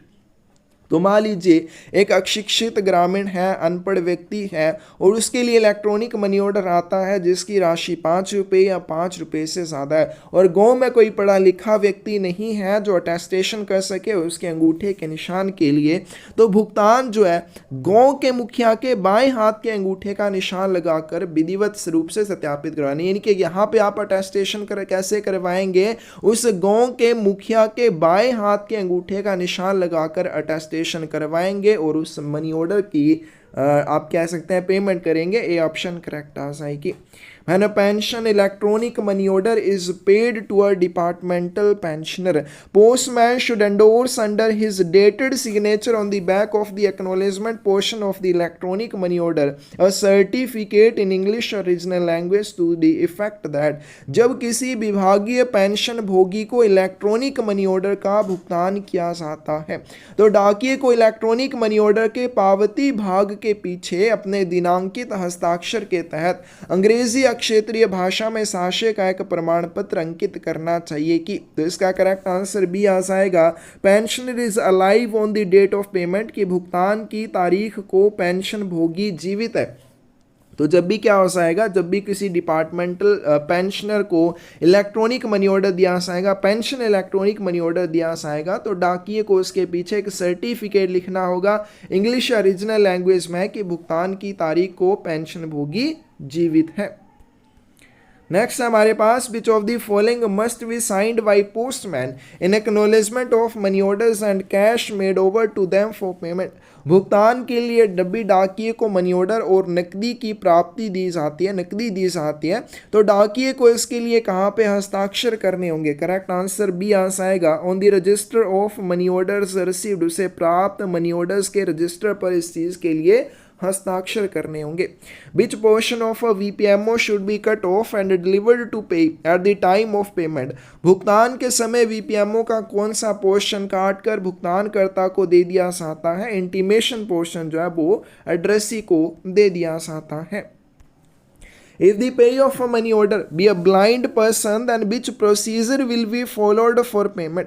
यदि money order का भुगतान करता अंधा व्यक्ति है तो भुगतान के लिए कौन सी प्रक्रिया अपनाई जाएगी। मान लीजिए जिसके लिए मनी ऑर्डर आया है वो व्यक्ति देख नहीं सकता है, तो आप उसको मनी ऑर्डर का भुगतान कैसे करेंगे, कौन सा प्रोसीजर फॉलो करेंगे।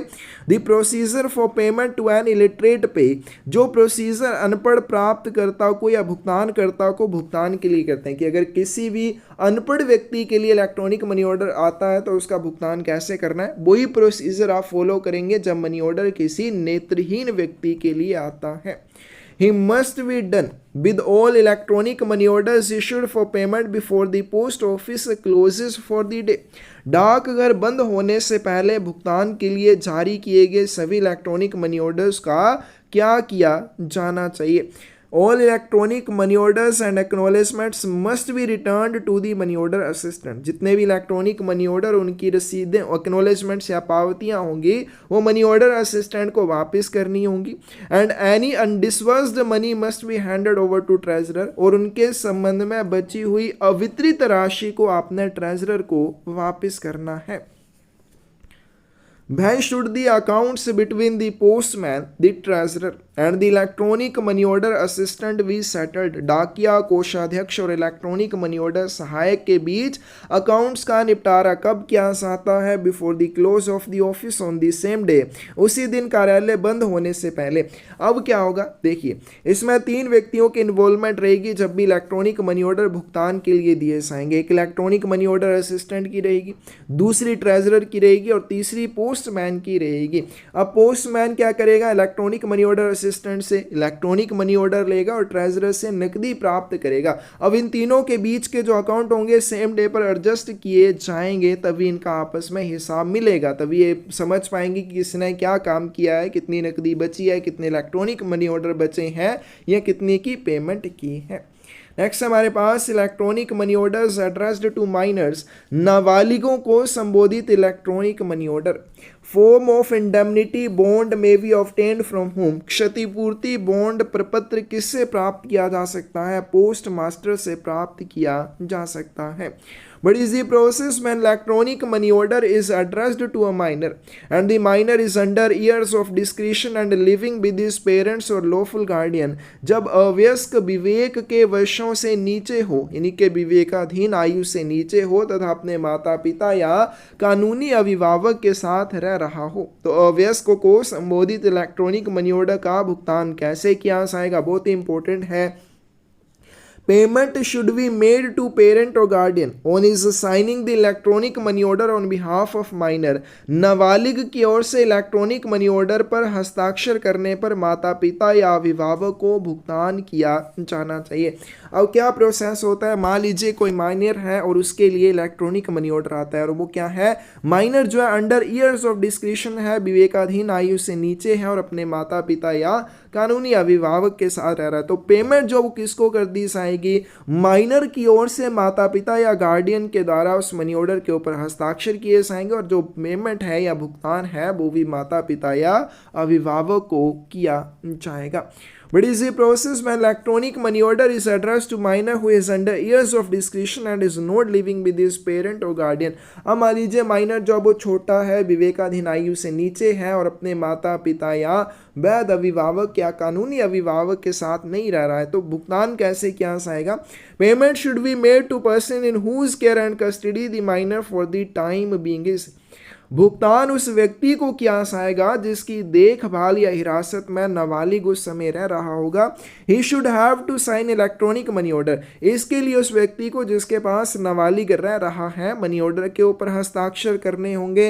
एंड एग्रीमेंट ऑफ इंडेमनिटी के ऊपर क्षतिपूर्ति समझौते पर भी हस्ताक्षर करने होंगे। डी ऑप्शन सही आ जाएगी। Under what condition can payment of an electronic money order be made directly to a minor?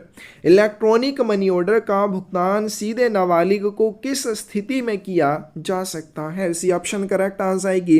If the minor is old enough to understand the nature of the transaction, यदि नाबालिग लेन then की प्रकृति को समझने के लिए पर्याप्त बड़ा हो चुका है तो वहां पर भुगतान माइनर को किया जा सकता है। अभी वो माइनर है, अवयस्क है, लेकिन वो इलेक्ट्रॉनिक मनी ऑर्डर के पेमेंट के या भुगतान की नेचर को समझ सकता है, उसको पता है कि ये क्या हो रहा है, मुझे पैसे मिलने वाले, तो वहां पे आप मनी ऑर्डर का भुगतान नाबालिग को ही करेंगे।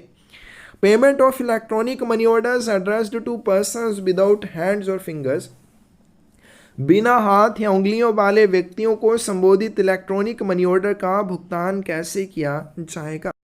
where a person suffering from leprosy who had lost his fingers is living in an asylum, payment will be made to the head of the institution on his signing the electronic money order on behalf of such a person. जहां कोई कुष्ठ रोग से पीड़ित व्यक्ति जिसकी उंगलियां cut गई हों किसी पागल खाने में रह रहा हो, ऐसे व्यक्ति की ओर से इलेक्ट्रॉनिक मनी ऑर्डर पर संस्था के प्रमुख द्वारा हस्ताक्षर करने पर संस्था के प्रमुख को भुगतान किया जा सकता है। तो ऐसा व्यक्ति जो कुष्ठ रोग से पीड़ित है, जिस भी संस्था में अजाइलम में रह रहा होगा, उस संस्था के प्रमुख को इस इलेक्ट्रॉनिक मनी ऑर्डर का भुगतान किया जा सकता है। Where the person without hands or fingers is living with his parents, relatives or friends, payment will be made to responsible person with whom such a person resides in the presence of an independent responsible witness who should be required to attach the signature or thumb impression on the form। तो जहां पर बिना हाथ या उंगलियों वाला व्यक्ति अपने माता पिता, रिश्तेदार या दोस्तों के साथ रह रहा होगा, तो पेमेंट आपने उस जिम्मेदार व्यक्ति को करनी है जिसके साथ ऐसा व्यक्ति रह रहा है, लेकिन एक स्वतंत्र जिम्मेदार गवाह की उपस्थिति में करनी है और उस व्यक्ति से, उस स्वतंत्र जिम्मेदार गवाह से आपने अटेस्टेशन भी करवानी है। सी ऑप्शन करेक्ट आ जाएगी। उपरोक्त दोनों ही कथन सही है। Payment of electronic money orders and delivery of registered letters to lunatics, पागलों को इलेक्ट्रॉनिक मनी ऑर्डर का भुगतान और पंजीकृत वस्तुओं की डिलीवरी करना इंपॉर्टेंट है। But is the process for payment of electronic money orders and delivery of registered articles to lunatics, those who are registered lunatics in the inquisition proceeding under the Lunacy Act, and for the administration of whose estate managers are appointed by court। पागलों को electronic money order के भुगतान और पंजीकृत वस्तुओं का वितरण कैसे किया जाएगा, जहां उन्हें पागलपन अधिनियम के तहत न्यायिक कार्यवाही में समायोजित पागल घोषित किया गया है और जिनके प्रशासन के लिए संपत्ति प्रबंधक न्यायालय द्वारा नियुक्त किए गए हैं। तो अगर न्यायालय द्वारा किसी भी पागल व्यक्ति की संपदा के प्रशासन के लिए मैनेजर्स को कोर्ट ने अपॉइंट किया है, वहां पे पोस्ट ऑफिस में डिलीवर द आर्टिकल्स और electronic money orders to the managers, तो वहां पे डाकघर प्रबंधकों को लेख या इलेक्ट्रॉनिक मनी ऑर्डर वितरित कर सकता है। बी ऑप्शन करेक्ट आ जाएगी। But is the process for payment of electronic money orders and delivery of registered articles to lunatics, those who are registered lunatics in the inquisition proceeding under the Lunacy Act, and for the administration of whose estate no managers are appointed by court। पागलों को electronic money order का भुगतान या पंजीकृत वस्तुओं की delivery कैसे की जाएगी, जिन्हें पागलपन अधिनियम के तहत न्यायिक कार्यवाही में पागल घोषित किया गया और जिनके शासन के लिए संपत्ति प्रबंधक न्यायालय द्वारा नियुक्त नहीं किए गए हैं, वहां पे क्या होगा, आर्टिकल प्रेषक को वापस किए जाएंगे। But should be done if the officer tendering the articles or a money order suspects that the address is not of sound mind and cannot understand the consequences of their actions। यदि लेख या पैसे देने वाले यानी कि किसी money order की डिलीवरी करने वाला या आर्टिकल डिलीवरी करने वाले अधिकारी को यह संदेह होता है कि प्राप्तकर्ता मानसिक रूप से स्वस्थ नहीं है और अपने कार्यों के परिणामों को नहीं समझ सकता है, तो क्या किया जाना चाहिए। करेक्ट आंसर डी आएगा। तो उसे सेफ रूट अपनाना चाहिए, यानी कि रिटर्न द आर्टिकल और electronic money order to sender और रिमिटर अंडर प्रॉपर एडवाइस। तो एक उसे उचित सलाह की तरफ दिया, उचित सलाह यही रहेगी कि उसे उस इलेक्ट्रॉनिक मनी ऑर्डर या आर्टिकल को प्रेषक को वापस कर देना चाहिए, डिलीवरी करने का प्रयास नहीं करना चाहिए। Responsibility for correct delivery of articles and payment of electronic money orders, वस्तुओं की सही डिलीवरी और इलेक्ट्रॉनिक मनी ऑर्डर के भुगतान की जिम्मेदारी। Who is responsible for the correct delivery of all articles and correct payment of all electronic money orders entrusted to them, सभी वस्तुओं का सही वितरण और उन्हें सौंपे गए सभी इलेक्ट्रॉनिक मनी ऑर्डर के सही भुगतान के लिए कौन जिम्मेदार होता है, पोस्टमैन जिम्मेदार होता है। बी ऑप्शन करेक्ट आ जाएगी। तो डिलीवरी के लिए जो भी आर्टिकल या वितरण के लिए जो भी इलेक्ट्रॉनिक मनी ऑर्डर डाकिए को दिए जाएंगे, उनकी डिलीवरी या भुगतान सही से होना चाहिए। इस चीज़ के लिए डाकिया ही जिम्मेदार होगा। Electronic money order in favour of persons not permanently resident within the jurisdiction of office of payment or personally not known to postman should be paid. भुगतान के कार्यालय के अधिकार क्षेत्र के भीतर स्थायी रूप से निवासी नहीं होने वाले या डाकिया के व्यक्तिगत रूप से अपरिचित व्यक्तियों के पक्ष में इलेक्ट्रॉनिक मनी ऑर्डर का भुगतान कैसे किया जाएगा।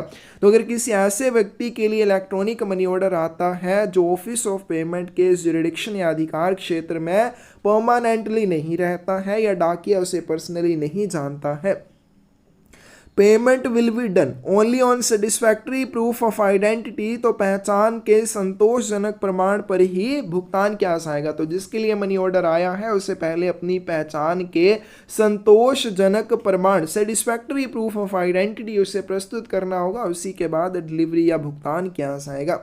In any case in which the postman is not fully and clearly satisfied as to the addresses or pay's identity, then what action will be taken by him? किसी भी मामले में जिसमें डाकिया प्राप्त करता या प्राप्त करने वाले की पहचान के बारे में पूरी तरह से स्पष्ट रूप से संतुष्ट नहीं है तो उसके द्वारा क्या कार्यवाही की जाएगी। करेक्ट आंसर सी आएगा, he should not make delivery or payment but adopt the safer plan of taking back a registered or insured article or electronic money order to post office। तो मान लीजिए एक ऐसा मामला आता है जहां पे डाकिया डिलीवरी करने जाता है या मनी ऑर्डर का भुगतान करने जाता है लेकिन उसे प्राप्तकर्ता की पहचान की पूरी संतुष्टि नहीं है, तो उसे क्या करना चाहिए, वितरण या भुगतान नहीं करना चाहिए बल्कि उसे पंजीकृत या बीमाकृत वस्तु डाक घर में वापस ले आनी चाहिए। Whenever an article is delivered or a money order is paid in presence of a witness or is taken back to post office because the postman is not satisfied as to the identity of the claimant, postman should report these circumstances immediately to whom। तो जब भी किसी भी प्राप्तकर्ता या भुगतानकर्ता की पहचान डाकिया नहीं कर पाता है या उससे संतुष्ट नहीं होता है तो उसके आर्टिकल को डाकिया वापस डाकघर ले आएगा और इसके बारे में वो किसको बताएगा, उसे असिस्टेंट कंसर्न और पोस्ट मास्टर, यानी कि जैसे वो कोई रजिस्टर्ड आर्टिकल वापस ले आया तो उसे रजिस्ट्रेशन सॉर्टिंग असिस्टेंट को भी बताना है और पोस्ट मास्टर को भी इस चीज के बारे में बता देना चाहिए। सी ऑप्शन सही आ जाएगी। लॉस ऑफ आर्टिकल्स रिपोर्टेड, मान लीजिए डाकिए को दी गई कोई डाक वस्तु डाकिए से गुम हो जाती है तो उसकी सूचना। If a postman loses an electronic money order, insured article or a registered article of the latter mail or any parcel mail article, then what should he do? यदि एक डाकिया एक इलेक्ट्रॉनिक मनी ऑर्डर या बीमित वस्तु या पत्र mail की पंजीकृत वस्तु या पार्सल वस्तु को खो देता है तो उसे क्या करना चाहिए, he should return immediately to post office and report the loss to the post master। उसे तुरंत डाकघर वापस लौटकर पोस्ट मास्टर को नुकसान की सूचना देनी चाहिए। तो बहुत इंपॉर्टेंट क्वेश्चन है कि मान लीजिए क्योंकि ये इंपॉर्टेंट वस्तु है, कोई इलेक्ट्रॉनिक मनी ऑर्डर है, इंश्योर्ड आर्टिकल, रजिस्टर्ड आर्टिकल या फिर कोई पार्सल आर्टिकल है, तो ये इंपॉर्टेंट वस्तुएं होती हैं। अगर गुम हो जाती हैं तो डाकिए को तुरंत डाकघर वापस आकर पोस्ट मास्टर को इसकी सूचना देनी चाहिए। If a postman loses an article other than electronic money order, insured article or registered article of the letter mail or any parcel mail article, then what should he do. यदि एक डाकिया electronic money order, बीमित वस्तु, पत्र mail का पंजीकृत या कोई भी पार्सल डाक वस्तु खो देता है तो उसे क्या करना चाहिए, हमने अभी ऊपर पढ़ लिया, उसे तुरंत डाकघर में आकर पोस्ट मास्टर को इसके बारे में सूचित करना चाहिए। If a postman loses article, then he should return immediately to post office and report the loss to the postmaster। तो कोई डाकिया अगर इनमें से कोई भी डाक वस्तु गुम कर देता है, money order, insured article, registered article, तो उसे तुरंत डाकघर में लौट कर पोस्ट मास्टर को इसकी सूचना देनी होगी। लेकिन कोई अनरजिस्टर्ड आर्टिकल है वो डाकिए से गुम हो जाता है तो उसे अपना डिलीवरी का काम करके वापस आने के बाद इस चीज़ की सूचना पोस्ट मास्टर को देनी होगी। इंपॉर्टेंट पॉइंट है। रिटर्न ऑफ अनडिलीवर्ड आर्टिकल्स, अवितरित वस्तुओं को वापस करना। Who will fix the hours for a return of undelivered articles to concerned assistants? संबंधित सहायकों को अवितरित वस्तुओं की वापसी का समय कौन निर्धारित करेगा, कि जो भी आर्टिकल डिलीवर नहीं हो पाते हैं वो संबंधित सहायकों को कब वापस करने हैं, उस समय को कौन निर्धारित करता है, पोस्ट मास्टर निर्धारित करता है। A postman in no circumstances keep an article in his possession more than how many hours. एक डाकिया किसी भी परिस्थिति में किसी वस्तु को अपने कब्जे में कितने समय से अधिक नहीं रख सकता है। बी ऑप्शन करेक्ट आ जाएगी। कोई भी डाकिया किसी भी स्थिति में 24 घंटों से ज़्यादा के लिए किसी आर्टिकल को अपने पास नहीं रखेगा। Undelivered unregistered articles of letter mail must be returned by postman to the. पत्र मेल के अवितरित अपंजीकृत लेखों को डाकिया द्वारा किसे वापस किया जाएगा? तो वो या तो पोस्ट मास्टर को वापस करेगा। अगर पोस्ट मास्टर की इस ड्यूटी को किसी अन्य ऑफिशियल को सौंपा गया तो उस ऑफिशियल को वापस करेगा। सी ऑप्शन सही आ जाएगी।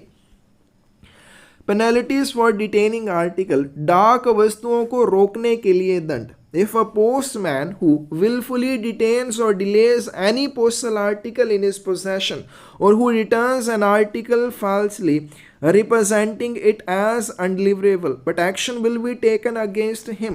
यदि एक पोस्टमैन जानबूझकर अपने कब्जे में किसी डाक वस्तु को रोकता है या उसके वितरण में देरी करता है या असत्य बताकर उस डाक वस्तु को वापस कर देता है कि ये अनडिलीवरेबल है, इसका वितरण नहीं हो सकता है, तो क्या होगा?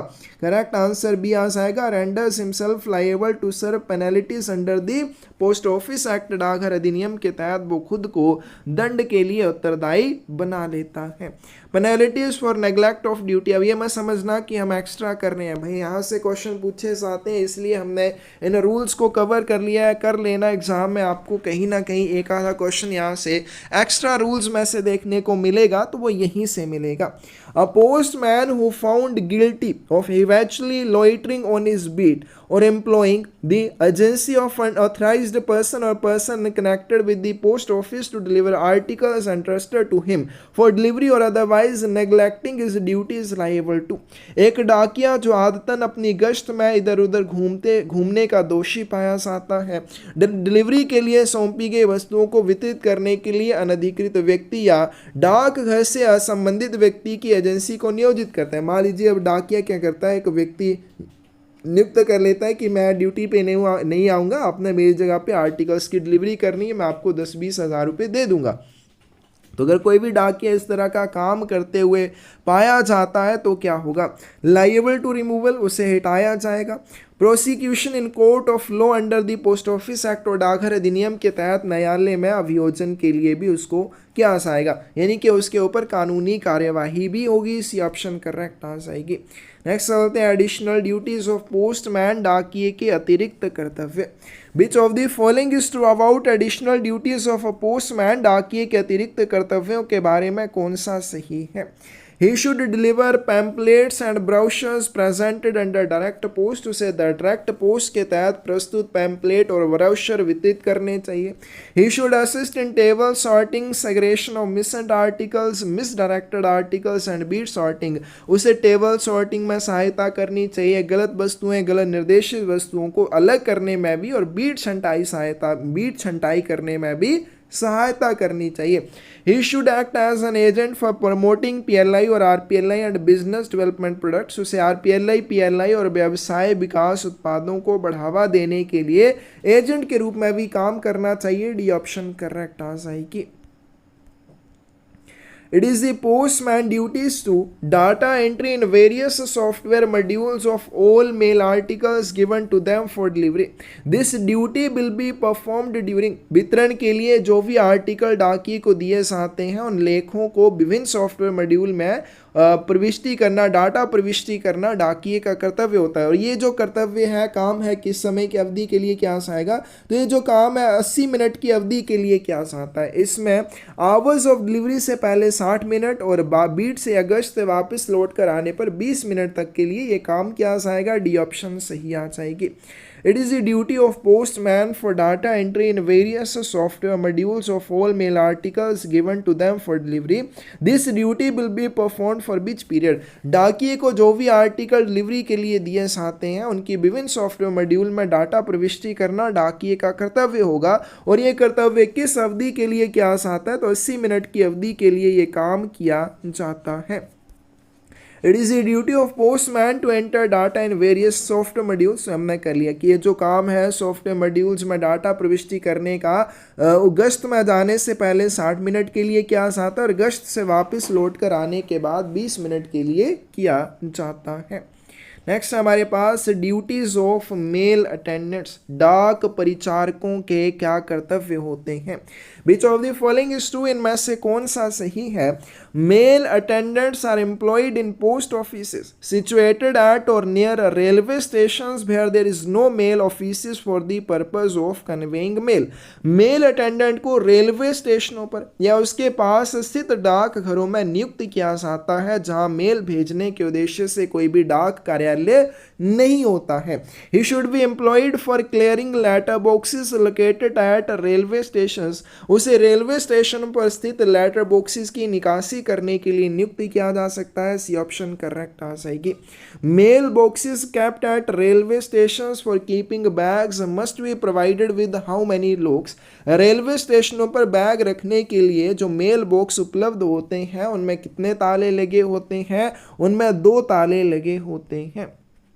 Departmental and GDS mail carriers may exchange mails direct with RMS sections and mail offices, and whenever necessary they may also require to assist the mail attendants. विभागीय और जीडीएस मेल वाहक सीधे आरएमएस अनुभागों और मेल कार्यालयों के साथ डाक का आदान प्रदान कर सकते हैं और जब भी आवश्यक हो मेल अटेंडेंट की उन्हें सहायता भी करनी होती है। ये ऑप्शन करेक्ट आ जाएगी, बिल्कुल सही बात है। What is the primary duty of mail attendants employed in post offices near railway stations where no mail offices exist? Railway स्टेशनों के पास जो भी डाकघर होते हैं जहाँ पर डाक का आदान प्रदान करने के लिए कोई डाक कार्यालय नहीं होता है, वहाँ पर कार्यरत डाक परिचारकों का प्राथमिक कर्तव्य क्या होता है। Conveying mail to and from the railway station, railway station को डाक लेकर आना या बाहर से डाक लेकर आना। Exchanges bags with RMS, RMS के साथ हेलों का आदान प्रदान करना और रेलवे स्टेशन के ऊपर लगे हुए लेटर बॉक्सेस की निकासी करने का काम उनको करना पड़ता है। Under what conditions are mail attendants supplied with the postage stamps for sale to public?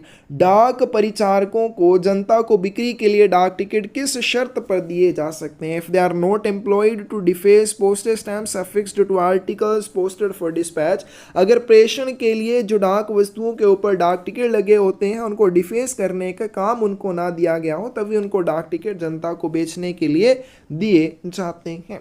Attendance on railway platform, railway platform पर उपस्थिति। The mail attendants must be present on platform with the mails at least how much time before the arrival of the train by which they are to be conveyed। Mail attendant को उस train के आने से कम कितने समय पहले mail के साथ प्लेटफॉर्म पर मौजूद होना चाहिए जिसके द्वारा डाक को प्रेषित किया जाना है, तो कम से कम 10 मिनट पहले उसे वहां पे उपस्थित होना चाहिए। Employment of mail attendants as packer, डाक परिचारकों को पैकर के रूप में नियुक्त करना। When mail attendants are not employed in duty of exchange mails with the railway mail service then their services may be utilised in post office as which of the following.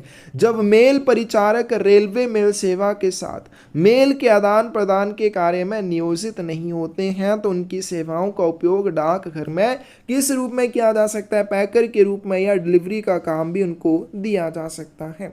Next हमारे पास clearance of outside letter boxes, बाहरी पत्र पेटियों की निकासी करना।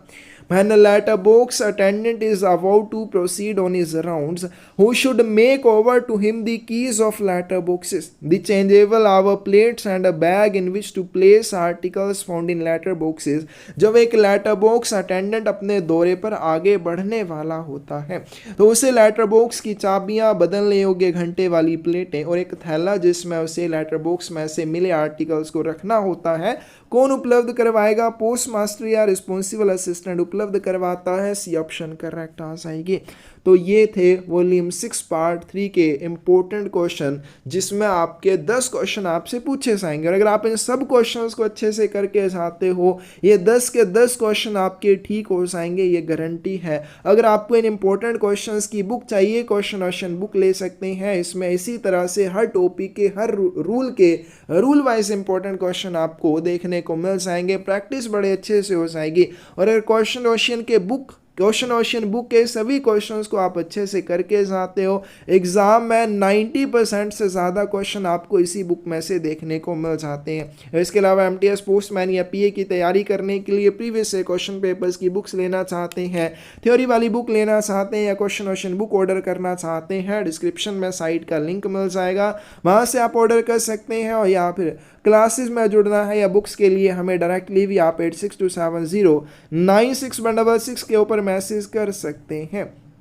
और हमने पर्यावरण को बचाने के लिए एक छोटी सी पहल की है, ज़्यादा से ज़्यादा पौधे लगाने की। इसमें ज़्यादा से ज़्यादा आप भी हमारे साथ जुड़े, आप साथ जुड़ेंगे तो हमें मोटिवेशन मिलेगी जर्नी को बहुत आगे तक ले जाने की, बहुत सारे पौधे लगाने की। तो ज़रूर आप भी हमारे साथ जुड़ें। साथ जुड़ने के लिए डिस्क्रिप्शन में चैनल का लिंक मिल जाएगा, उसको सब्सक्राइब करके आप हमारे साथ जुड़ सकते हैं। धन्यवाद।